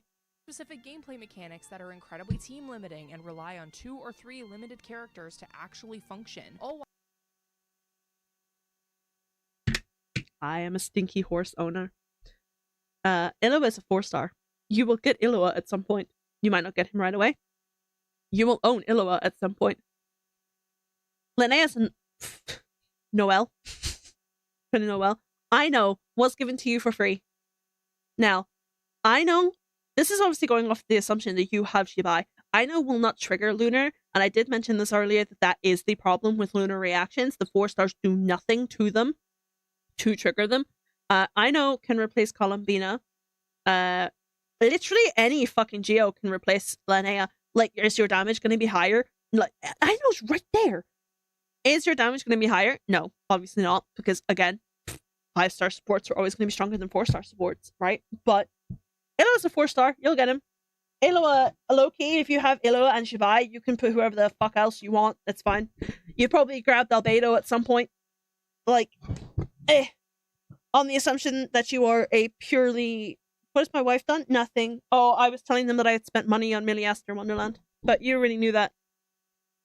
They're going on about meta teams, and whilst I agree that the 5-stars being the only ones that can actually trigger the reactions is really fucking dumb, stupid, and awful, they keep bringing up teams that are replaceable, so I'm pulling them apart. But like, you don't have to have Columbina. I know it exists. Also, do not put Goro with your Shibai. Just don't. Unless your Shibai is C6. Don't do this. Don't do this if this is the only thing you fucking got, but don't do this. No, don't do this. Linnea is a fucking swappable character, guys. We know this, right? Right? We know this, right? You know you don't need Linnea. You know Linnea does more damage than Shibai. You know Linnea can also be a DPS on her own. My team was this. Oh, is it even here? It's not. My team before Linnea was Shibai, Columbina, Zhongli, Illua, and I cleared everything. You know you also don't need Shibai. If you have Navia, then you're fine. If you want to hurt yourself and you own Columbina, Columbina, by the way, who I think was the only one of pull value for Nocry, if you wanted to just get shit done, you could use Ito. I don't really recommend it. Poor Ito was kind of left out of those buffs, but like if you have Ito, fucking go for it. Girl, I'm seeing Lunar crystallize Noelle. Wheelchair team, by the way. This is wheelchair team. Why is Nefa here? Like, they're incredibly team limiting and rely on 2 or 3 limited characters to actually function. All while we continually offer less and less new map areas and... You are talking about... First of all, what the fuck is your Flynn's team? And second of all, you're talking about limiting characters and you're playing Flynn's. 3 wishes each patch. I could go on forever about the state of this fucking game. You're playing Flynn's without Columbina? Yeah, no wonder. And how Hoyoverse doesn't I think that's enough of that for now. Let's move on. Right. Yeah, why do you? Actually, I'm so intrigued. Why do you keep playing Genshin Impact? Because this entire 50-odd 3-hour stream, by the way, this 3 hours of like 2.5-ish hours I've been trying to watch this now. You've given me no reason as to why you keep playing the game. Oh. There we go. After all this complaining, people are probably thinking, it sounds like this game is causing you lots of undue stress. Stop Maybe playing. You should just quit and play something else. Look, maybe you don't get what it feels like to invest 5 years of your life into a game like this. I do. I've invested 6. Expanding lore, and characters being introduced all the time. I guess maybe I didn't know what I was getting myself into at the time, back in 1.0 when I first started out. It sucks to invest so much of your time into a game only for it to let you down. I'm not going to pretend that Genshin was perfect back then. But that's because you're letting it. I think you can have valid points. And I think it's completely healthy to look at a game that you enjoy and know where the flaws are, right? I'm the same.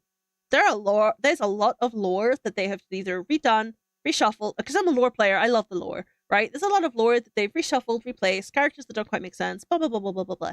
You can play the game and know the flaws, pull out the flaws, and just continue playing the game. But this entire fucking video just sounds like you don't like the game. Like cop-outs that Hoyo pulls so that they can have sensitive themes I'll let in them their explain. games, but not actually have them. Like Bennett saying that he has multiple dads, only for you to realize that it's because he's been raised by many older men in the Adventurers Guild, not because he has queer parents. But the problems have only gotten worse. You expected a Chinese game to be queer? Wait, pause? Go back. What? Pulls so that they can have sensitive themes in their games, but not actually have them. Like Bennett saying that he has. That's them getting dads, around censorship. You know that, right? That it's because he's been raised by many older men in the Adventurers Guild. Also, Bennett is an awful fucking explanation. It's an awful one to pull from, because we know Bennett's from Natland, so. Not because he has queer parents. But the problems have only gotten worse with time. There are even more cop-outs, like Flynn's being a victim of suicidal ideation, but like, he actually just went sleepy for a really long time. Or like Nicole, who is mute. Rose never had suicidal thoughts, and it seems to be apparent. Like, I won't get into this, because I know that that's a very, very, very, very hard topic to talk about on what is supposed to be a lighthearted opinion-ripping stream. But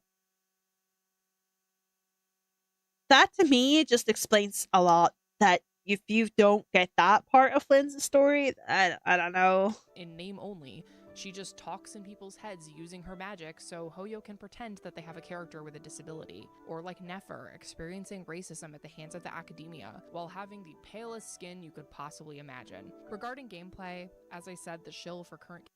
You know you can experience racism and be white. She knows this, right? This whole you can't be racist to people that are white is really stupid. And I'm not talking about skin color, right? There are countries where people are inherently white and will still get racism. Right? No, the skin issue is not what I'm talking about, right? The skin issue in Genshin is a hard fact, right? That's not what I'm talking about. I'm talking about the fact that she mentioned that Hoyo is trying to cop out by giving Nefer this kind of like racist storyline once she's pale white. Like, okay, yeah, sure. But you know, there are people that pass as white or are white and will still get racism because of where they're from, right? That might be a touchy subject, and I don't know if I've come across that properly, but right? Am I right? Am I wrong? Am I crossing a line there? Let me know. Let me know. Am I crossing a line there? Like, I personally feel like the French. No, because now you have to make me feel bad for the French.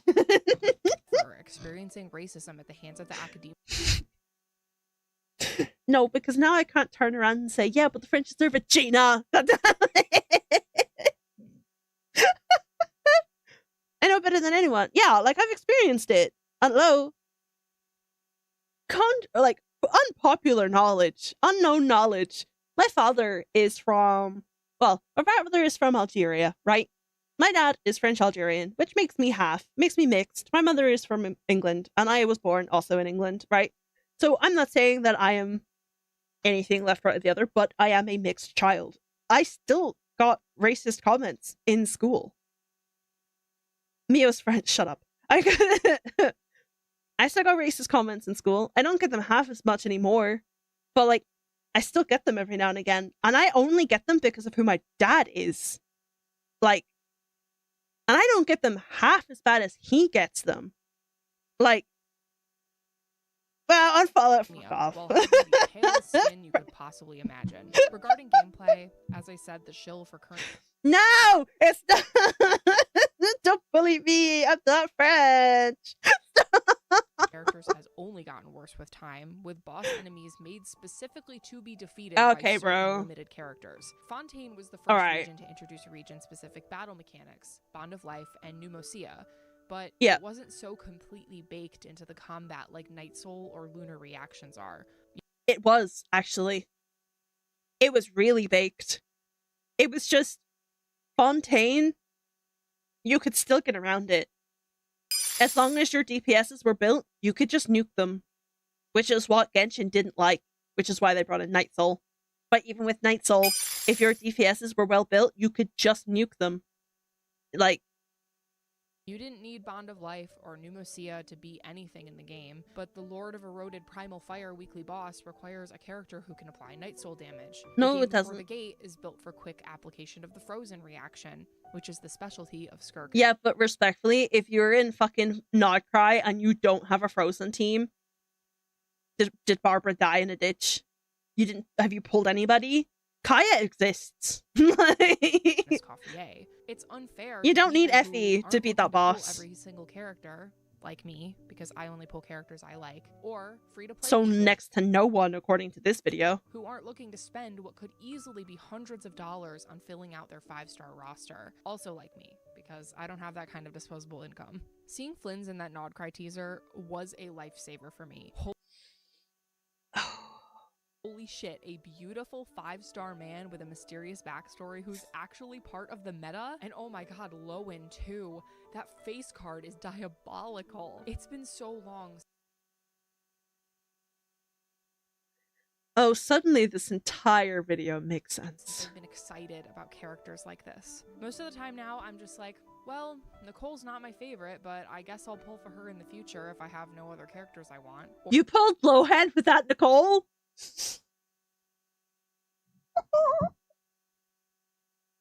Oh, just from a meta standpoint, you're a dumbass. Like, or, well, Lauma's design is pretty terrible, but I like her personality a lot. I guess I could get her if I have enough extra primo gems. She loves psychos that tortures people for fun, but like us that I am, you know? Doesn't Flint's fuck with people? Isn't there a trailer with Flynn's where he actively freaks out a merchant because it's fun? He has no reason to do it. There's no reason for him to, like, freak out the fucking merchant. Other than teaching him that walking around in the dark is probably not a smart thing to do. Even Flint is a little shit. Lohan?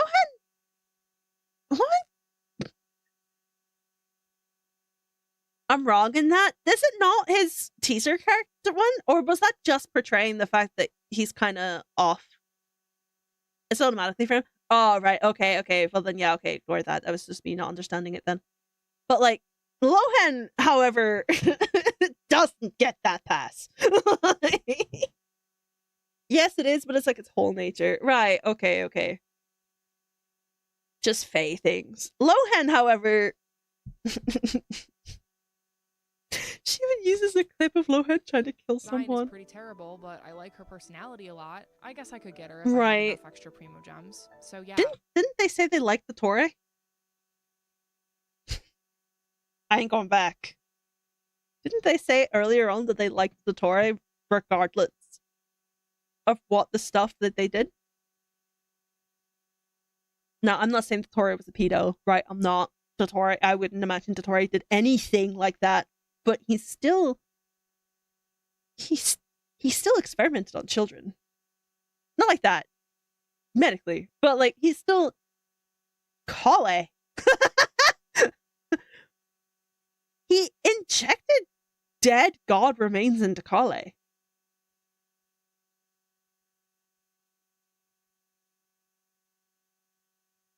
Do you know a fish? That sounds about right.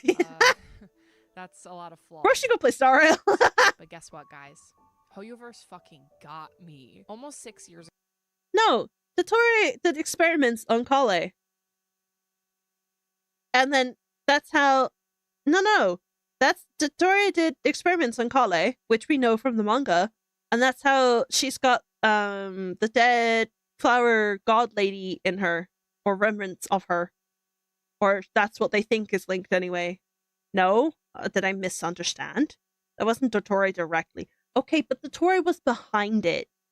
Like, it doesn't have to be Dottore directly for it still to be linked to Dottore. Like, yeah, it was one of his people, so it was still linked to Dottore. Yeah, it wasn't him that injected it, but it was still technically Dottore who did it. It also doesn't stop the fact that he still experimented on other children. Just wanted to correct you on your phrasing. Right, okay. Ago now, Hoyoverse wormed its way into my brain and put my mind in a Genshin Impact-shaped chokehold. At this point, I have so many mixed emotions about this game and its fan base. Oh god, they're gonna see every day. I love the sense of humor that so many of these fans have.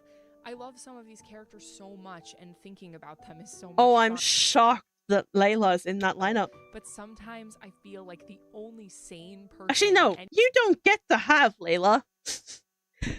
No.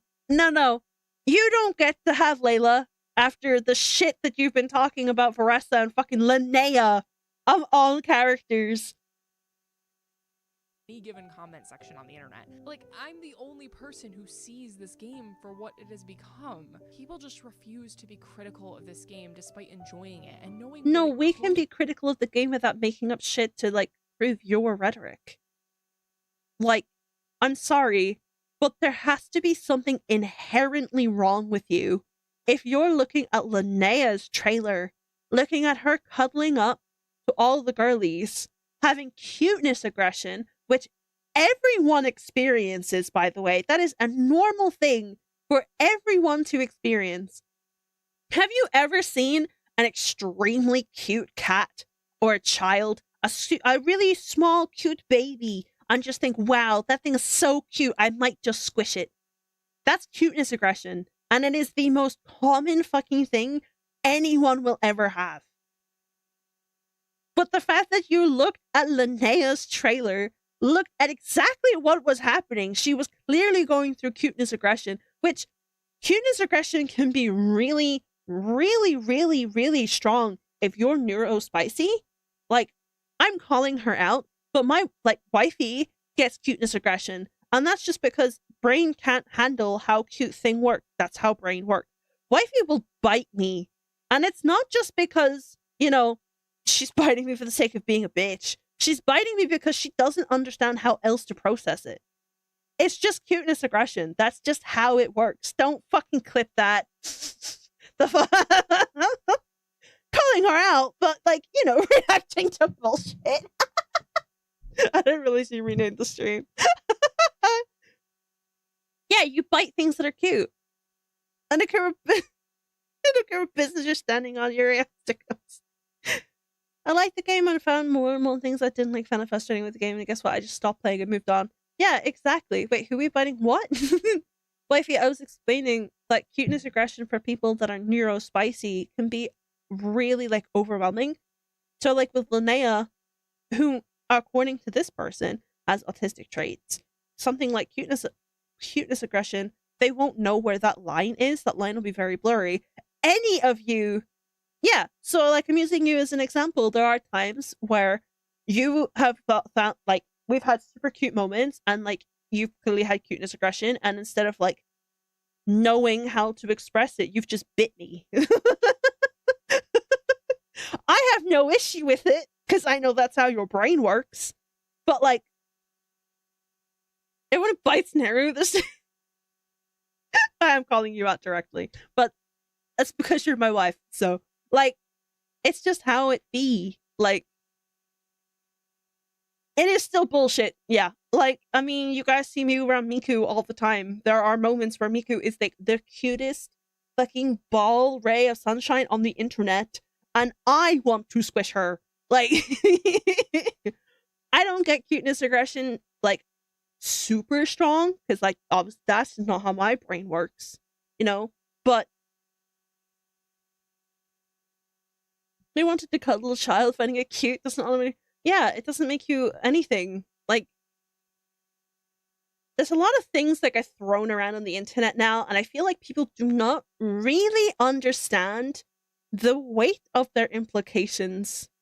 Like, turning around and even simply implying that what is supposedly, allegedly, right, a neuro-spicy character being pedophilic because they are getting cuteness aggressions over characters that are cute.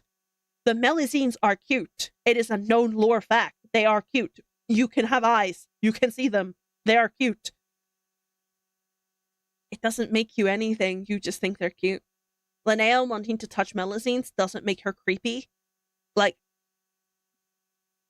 I want to touch a cat when I think it's cute. Does that make me creepy?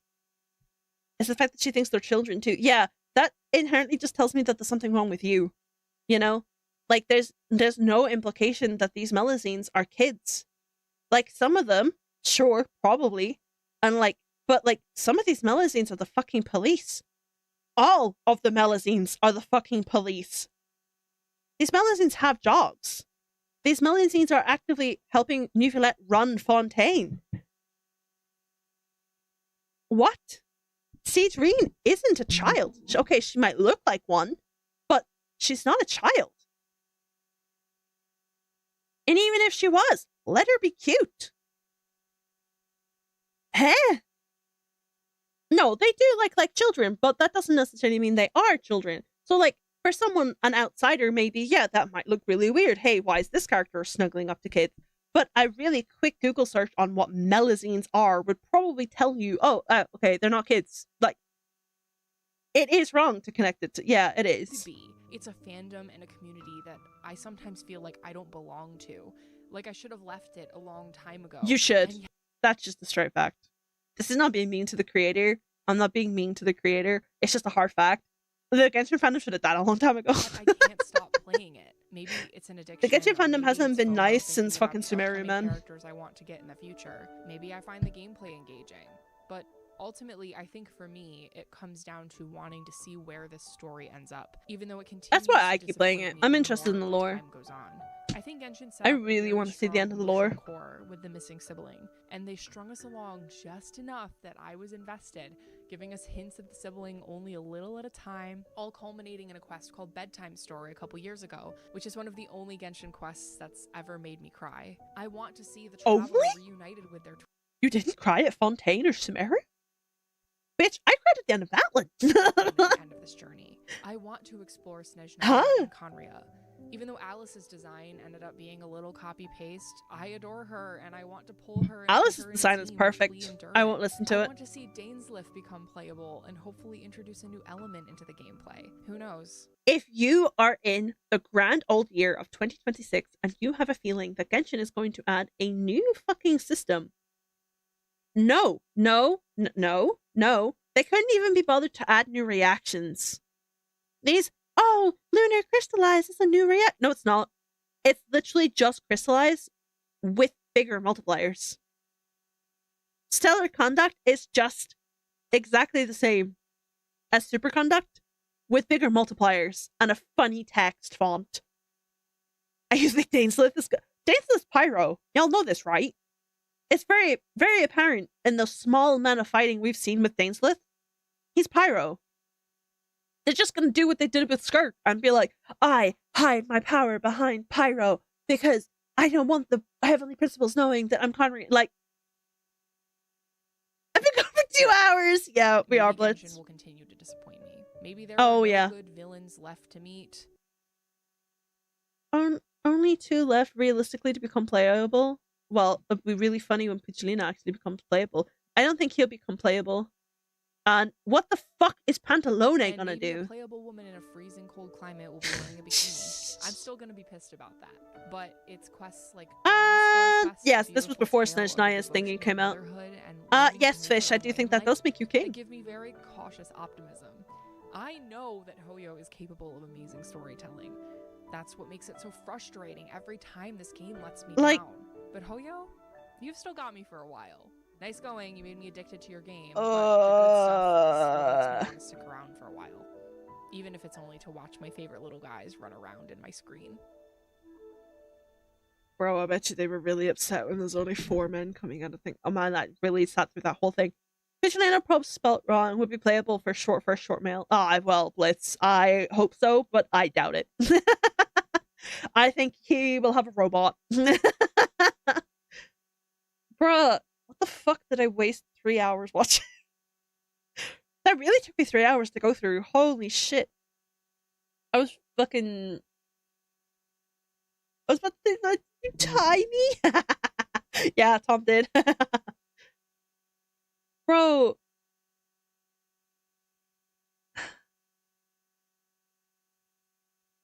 I don't have... Listen, I think people are entitled to their opinions. Okay, you are inherently entitled to your opinion, and that's fine. I think a lot of the claims they made are ridiculous, though. Linnea being a pedophile has to be the funniest thing I've ever fucking heard. Like, for example, chat, for those of you that I know there's a lot of you that just has not... I now have to try and cut this down to 20 minutes. For those of you that have never seen this one, Linnea. Is this it? From your expertise. Yeah. Sure thing. Just send it my way. This is the trailer, by the way, that they decided to show you with little to no context and no audio. This is Linnea. Oh! She's a researcher for the Adventurers Guild. Right? Fungi too? The Encyclopedia of Avidia Forest Fungi says the umbrella-like structures of these green ones are actually completely hollow. Like, for those of you that have not met her, A one-of-a-kind melazine.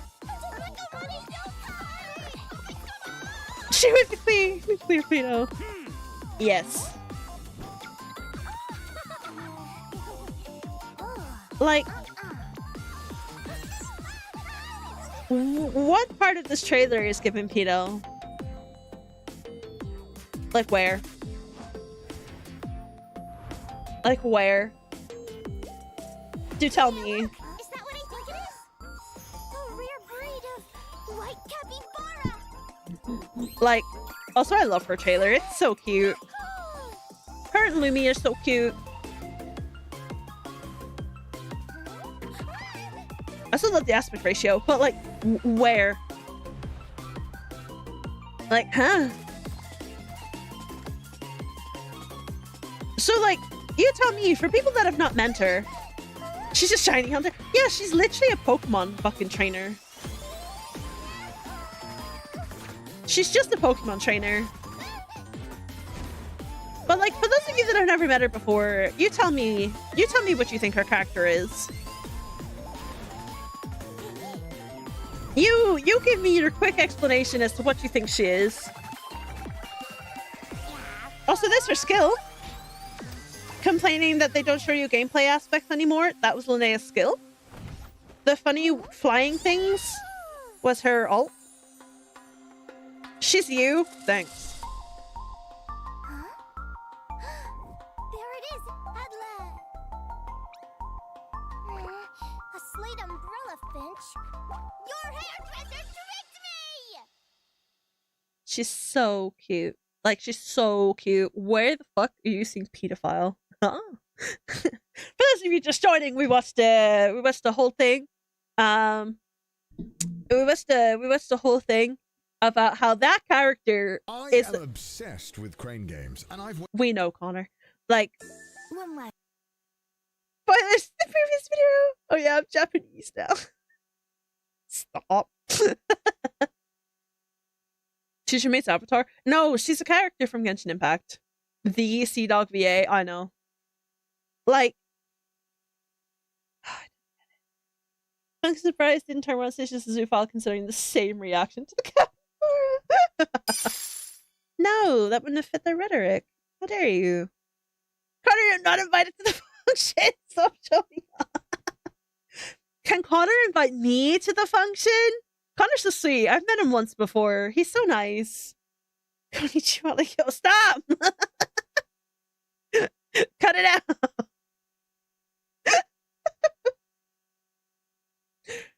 Oh, I don't know. Just as cute as your avatar? Thank you. As I said, I love Linnea. I see a lot of myself in Linnea, so chat, do you want to lose some weight? Chat, you ready to lose some weight? Are you ready to lose your waists? You're not here on business? Our waists are about to disappear. We're about to get skinny. Get to know me? Time to get skinny, chat. Because I'm going to show you the trailers that they clearly didn't give you context for. Cost a story of your own. It's getting skinnier, boys. Why is Ito in so many of these fucking trailers? Too obvious. Next. Fraudsters, scammers, liars, same old tricks. Who's buying me stuff off my throne? You get a story in return. Are you feeling it, chat? Are your waists getting skinnier? Oh, you're about to. The music? I know! I love Nefer.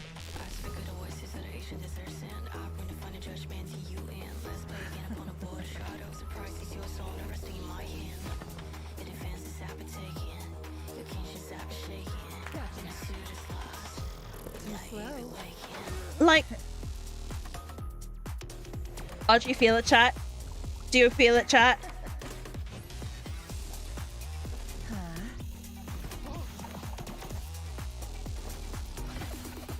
Because we have information that she doesn't want us to have.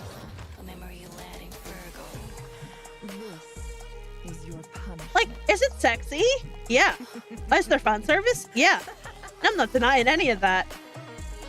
But yes, mother. She gets away with it because she's cunty. Are you okay? Did you hurt yourself? Boss Queen lies though. Yeah, she's the boss of the Crematorium of Secrets. She runs an information, like underground information thing. If there's something to know within Nodcry, she knows. Pretty much. She's the lady you go to for information. That's what you get. You need something done, you go to her. Yeah, underground information kind of thing. Yeah. Go ahead. Cry. Make me believe it. Her business is information. Like, you got information for her, she will buy it from you. You know? Come again sometime. I'll tell you another. Yehuda! Right, guys? Oh yes, that is a spoiler. Oh shit. There's just spoilers. Alright, lads. Okay, when you're done trying to out Japanese each other, come on. Who's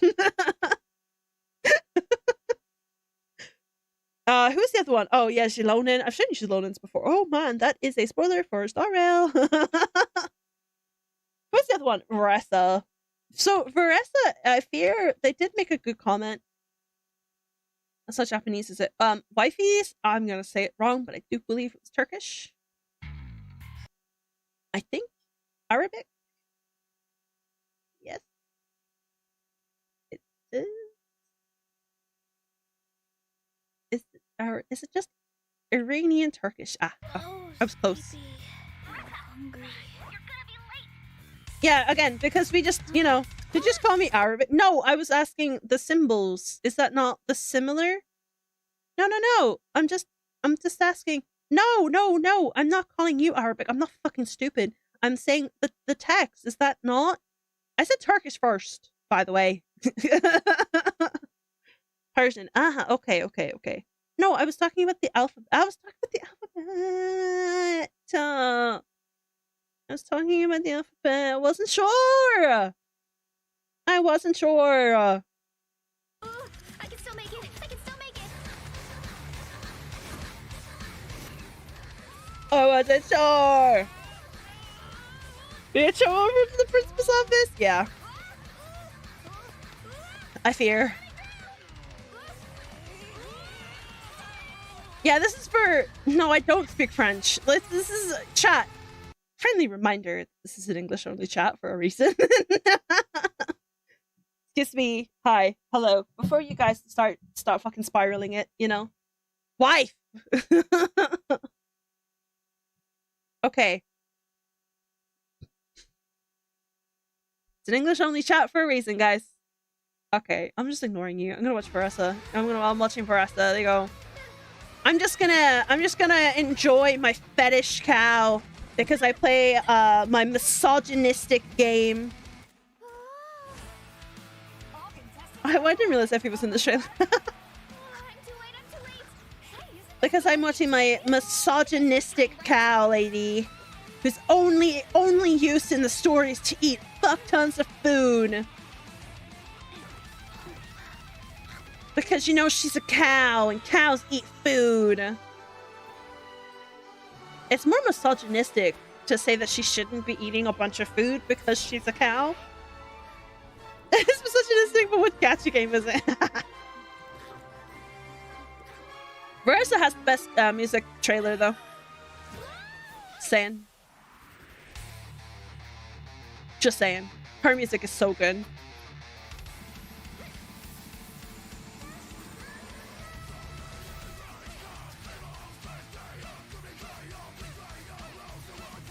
I love how Tom responded really slowly because they had to translate what you said.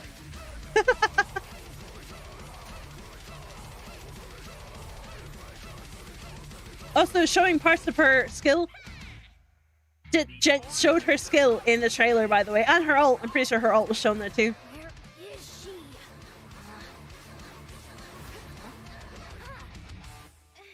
Sorry, I stopped for a quick bite. Like, she's just a cutie cow. What's the issue? What's the... can we stop spoiling the card quests? Stop it. It's just so silly to me. Look, I will play Citalali's for the sake of Citalali. Yep. What time is it? Oh, it's way too late to be booting up Tomb Raider now, isn't it? My bad. Do you know what it is? I've just noticed. They really hated the girly pop characters. Like, that is some deep inner misogyny, man. What's wrong with the girly pops? Right? She really had it out for the girls. Well hidden. But I'm coming to find you. Like, what's wrong with the girlies?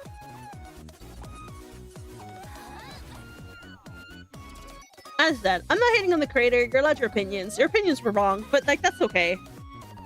The community's already ripping them apart enough. I don't need to include myself. The person just hated the character because they were who likes Felix? Oh, well. I take it you're looking for a fight. Zilalin eats Papa. Get him. Like, Hooligans. I told you we shouldn't mess pretty easily. right? I also love our she's our drunk wine aunt. Take me on. You'll know for next time. She also reads a lot of fanfiction. Like she's literally reading from the Yai publishing house. Like, hello? I think the entire video I'm impressed you're still conscious. but this is fine, guys. One last chance. This is fine. Are you going to cooperate? This is okay. No. But Genshin needs to do more of this, you know? Then let's play a little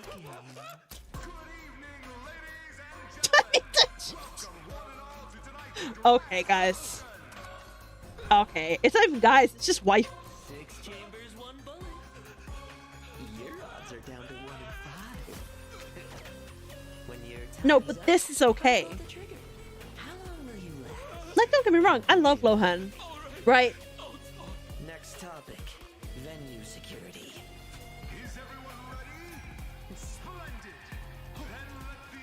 Serial killers are fine, just not neurodivergence. Yeah. Uh-huh.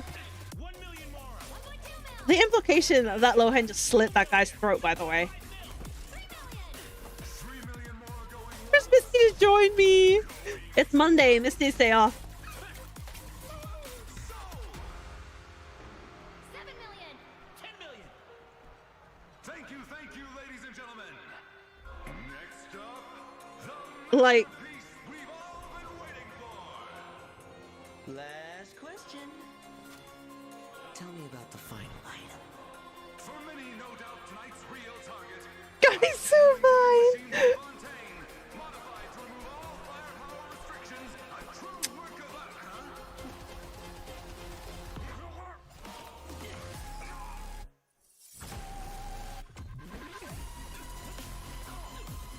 Someone to look at me and like disgust like that. Okay, okay, guys. All these poor NPCs. His trailer's so good though.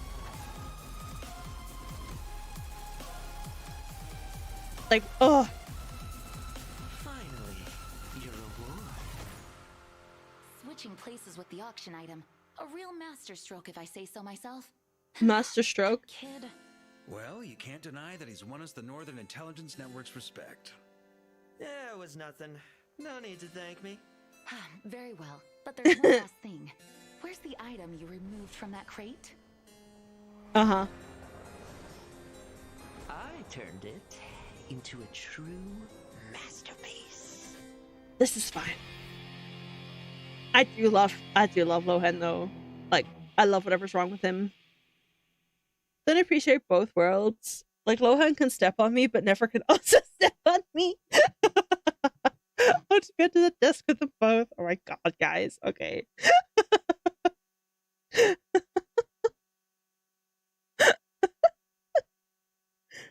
Okay. Well, I fear I've yapped about one video the entire stream. But hey! I wanted YouTube content. So, this is Lohan. He's a character from Genshin Impact. It was his character trailer. Pure bull. Good Tomb Raider stream? Yeah, thanks. I'm gonna have to go fix my fucking YouTube now and be like, never mind. Never mind. I was recording my reaction to it all, but the problem is that recording is like literally the same length of stream. So I probably am just gonna leave it I don't know if I'm gonna have the effort to clip it and post stuff and do that shit, you know? I'm trying to find things for YouTube. Don't worry about that. It's just my YouTube stream. But you know the way I was telling you guys about this? So we're so close, and I'm giving you an update because we haven't seen it in a minute. We're so close to being halfway there. And obviously this scares me because I don't know when this is about to reset. So I would imagine it's sometime soon. But anyone that's been watching the VODs and stuff, especially over on YouTube, I really appreciate you. And if you want to watch me yapping about anything else, any past gameplay, if you want to catch up with Persona before we go back into it, that's fine. Hi, Blazing! Hi! Oh no, you came in as I was shilling my YouTube. Hi! How's it going? Hi, Raiders. Welcome in, welcome in. I hope, pardon me, you had a good stream. What are you up to? What are you doing? And hi, if you've never met me before, my name is Mio. I'm a comfy star VTuber that bitches about Genshin people on the internet with bad opinions. I hope you had a good stream. If you need to raid and run, though, if you need to look after yourself, you need to get a drink, stretch, do whatever, please do. But if you're going to chill and stay, feel free. We're just going to talk the rest of the stream now, I think. It's Tomb Raider. I'll see if I can squeeze another stream in this week. I don't know, because work's going to be fucking annoying. So I'll see if I can make up another Tomb Raider stream. Because I was hyper-focused on Tomb Raider, but I didn't think that person's video was going to make me angry for 3 hours. Yeah, I'm doing good. Yeah, welcome in. If you need to do any post-stream stuff, feel free. I was just telling chat that I'm actually struggling to figure out what I want to do with my YouTube channel at the moment. So I was thinking reaction content, but I don't really have a lot to react to. That's Natlin. I know you'd be mad. I'm a Natlin glazer. Sorry. Natlin is not half as bad as everyone makes it out to be. But anyway, not going backwards. Going forwards. We're trying to hit this. We're almost halfway towards the watch hours, but I understand that a lot of the content on my YouTube right now, a lot of the content on my YouTube right now is mostly just old stream VODs, and whilst I'll really appreciate anyone that's actually bothered to just have them off in the background, decided to go back and rewatch old gameplays and that kind of stuff, you guys have really helped. I can see that number creeping up really slowly. I do understand though that it does fall to me to actually, post shit to YouTube. So I'm kind of looking around at the moment, and I'm kind of getting feelies and see, what kind of content can we post, that kind of thing. I would do stream highlights. I was low-key thinking of doing stream stuff and then trying to highlight the stream down to 20 minutes or whatever, but that's a lot of editing. I am only one person with a very short attention span. So I'm mostly trying to find content that maybe I can make solely for YouTube. I wanted to do more Miku-based stuff. But unfortunately, when you type Hatsune Miku into... what anime? When you type Hatsune Miku up into... Learn to Spell Challenge? When you type Hatsune Miku into YouTube, you only really get... Sorry, you might hear my fan. I'm a bit warm. I only really get music and videos and stuff. I was thinking of maybe doing reviews of songs, but YouTube's a bitch, so I should do a video on the custody battle. I could do that. Yeah, I was thinking of doing reviews on popular songs and stuff. I thought that would be fun, but YouTube's kind of morally gray, really fucking annoyingly gray when it comes to copyright and all that. I still haven't listened to this Mirai song. Chat, I still haven't listened to... Should we do it now? Should we just rip off the band-aid? Magical Mirai is next fucking week. And I still... I still haven't listened to the song.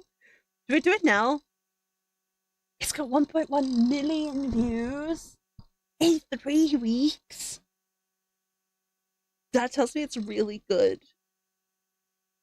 Oh dear. Do I do it now? Do I do it now? I could also talk about the album itself, but I don't want to. I don't want to. What if I cry? I would imagine this has been translated now. Low-key, I kind of wait for the Mirai songs to be translated so I kind of understand what she's talking about. Because whilst I have picked up my Japanese studies once more, they're still really bad. I couldn't fucking tell you what she's saying.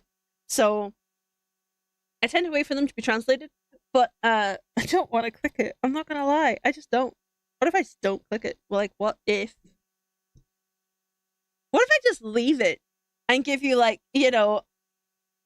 I watched the Magical Mirai, here's my fucking reaction. First time hearing the song. Because you guys know me, I'm a fucking Mirai simp, and I just mostly haven't wanted to listen to it, because I'm still very hellbent on last year, but part of me also wants to... I've obviously heard clips, I just haven't heard the song. I wanna watch it, but I don't at the same time. Bro, I would review the fuck out of the physical album if I could get it. Yeah, I would unbox the album. Can I do that? No. I can't buy it. I like the songs on it. I just haven't listened to this one. I don't know. Do I listen to it? What do you think? No, the video looks sad. No, I don't wanna. The song scares me. Lustrous was really good. The song scares me, chat. Why do I feel sad? Is YouTube gonna be bitchy about it? What do you think? Well, if you want it to become a react stream, you can drop stuff off in Discord and you can get me to react to random shit if you want.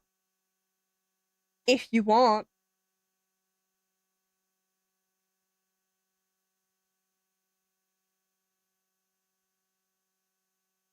You can hear me cry if you want. I was right, it's sad. Oh god.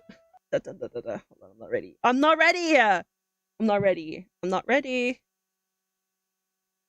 Oh, it's not been translated yet. Fuck. Wife, no, it's okay. We'll be fine, we'll be fine. YouTuber calls issues. Shh. It's fine. We'll cope. We'll cope, we'll cope. We just talk over it, you know? It's fine, it's fine, it's fine, it's fine. YouTubers will cause issues anyway. So it hasn't been translated yet, so I'm not gonna know what she's singing about. Chat, it sounds sad. Wait, it is sad.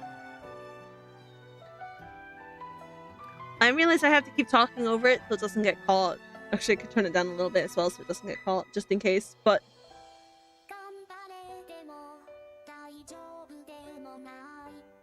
Wait, this is the Mirai song. Why is it sadder than last year?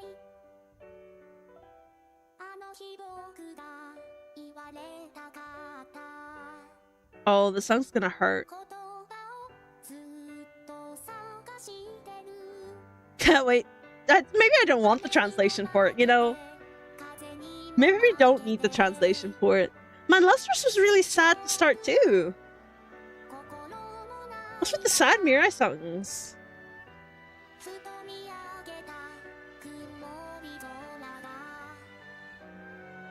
Oh, there's a fly in my room.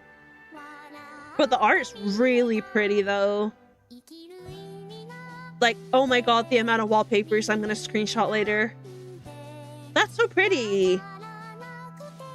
Wait, I have to figure out who the artist was. I know they're credited below, I just have to see who they were.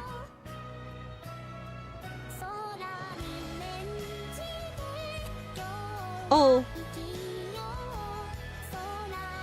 Oh, with the outfit on? Oh, I can hear it. I actually I wonder what choreography. Oh, that's so pretty! Bro, this art style's so pretty. I'm using you guys as an excuse to not cry at the song, you see. It has to be done. I haven't listened to it yet.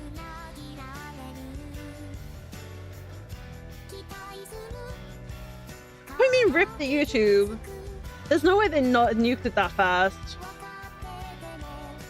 I'm watching it. Oh no, it is sad. Oh, I don't want the translation. Oh, no one translate for this for me. No, No, no translating. Don't translate that part of the song. What if it's a man crying? No, see, it's not gonna hit me because I can't translate it yet. I would imagine there's a fan translation somewhere, but I'm not gonna cry at the video. I don't need the translation, man. The fucking video's telling me all I need to know. No! Bro, that's also such a... This art style's so pretty. Oh, it's taking over her... No! It's taking over the... Oh.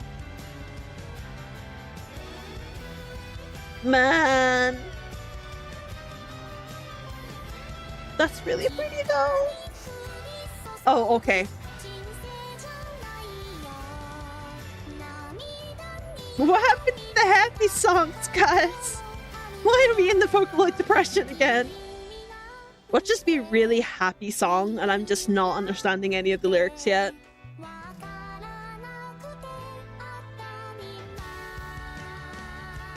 Oh no. Oh.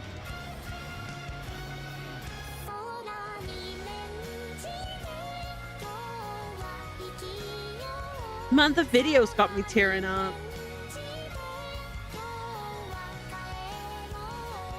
I'm not used to these slow Mirai songs though. Oh, that's so pretty!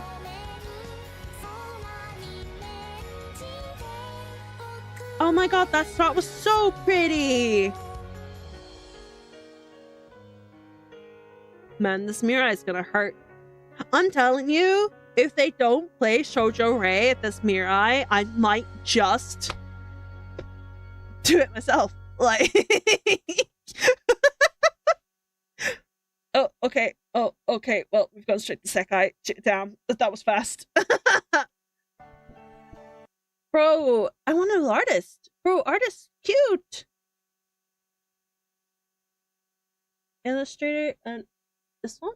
Well, what's this all of a sudden? Fuck off, YouTube. I clicked the link, didn't I? Oh man, their art is so pretty. Like, so pretty. Oh man. I love this art style. It's so cute. It's very, like, nostalgic vibes. I don't know if that makes sense.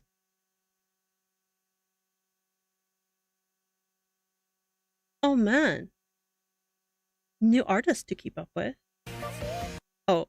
Oh, they do a lot of Vocaloid art. Ooh. Oh, I'll have to find them. I'll have to stalk them later. Oh, they draw Zenless. Sakura Miku? Oh shit, okay. Bro, there's just spoilers on the side. I would watch a bunch of this Himiko stuff, but I'm trying really hard not to spoil it. But like every time I oh, that's right. I'm trying really hard not to spoil the Star Rail stuff, but it's almost impossible. Like almost impossible. Oh, opinion. Pardon me. Okay. Well, this turned into a funny reaction stream, I fear. Oh, that is... This turned into a funny reaction stream. As I said, I wasn't really expecting to... I wasn't really expecting to react to that Genshin thing that long. But hey, YouTube survived! Let's go. It's just lustrous, apparently. Yeah, I wasn't expecting to react to that Genshin thing for so long. I knew it was a long video, but I didn't think it would be taking me ages to go through it. But, I do, yeah. So, however, I'm gonna leave you here for today. I will try and reschedule. I'll see if I can squeeze another stream in this week and get some Tomb Raider done. You do have chat's choice on Friday, but if you don't want to play Tomb Raider on Friday, then I totally understand. I totally get it. I expect you to do the whole thing. I thought you crashed out and quit right through. Nah, man, I was in this for the long run. I was here for the long game, bruh. Okay. Yeah, you're welcome. Shall we go say hi to somebody? Yeah, I need the bathroom really bad, which is another reason why I'm ending now. Let's see. Who to stream to? I don't know who to go to. There's so many good options. Should we go to Sprikachu and say hi? Yeah. No problem! I'll see you guys on Wednesday for some Minecraft. I realized it's been a hot minute since we played some Minecraft, so we're gonna do some Minecraft on Wednesday. Ooh! There we go. So chat, we're raiding away. Chat! Oh chat, we're raiding away. Oh chat, are you still here? We're leaving. We're gonna go say hi to Sprikachu. They're playing Total War. Oh, sorry. They're playing Warhammer 3. Yeah, we leaving. Pack it up. Grab your shit. We're going. So, Raid 1 is for those of you with no subscribable. Raid 2 is for those of you with a subscribable. Pick whichever one you want. Don't have to pick an out. It's completely up to yourselves. If you guys do come across things that you would like me to react to or like watch along, whatever, think that might, hey, this might be funny reaction YouTube content, do feel free to drop it over on the Discord. I'm just gonna ping it again. I know Lori's already done them, but... And you should join the Discord anyway. We're a bunch of yappy people that play games sometimes, so you should join the Discord anyway. I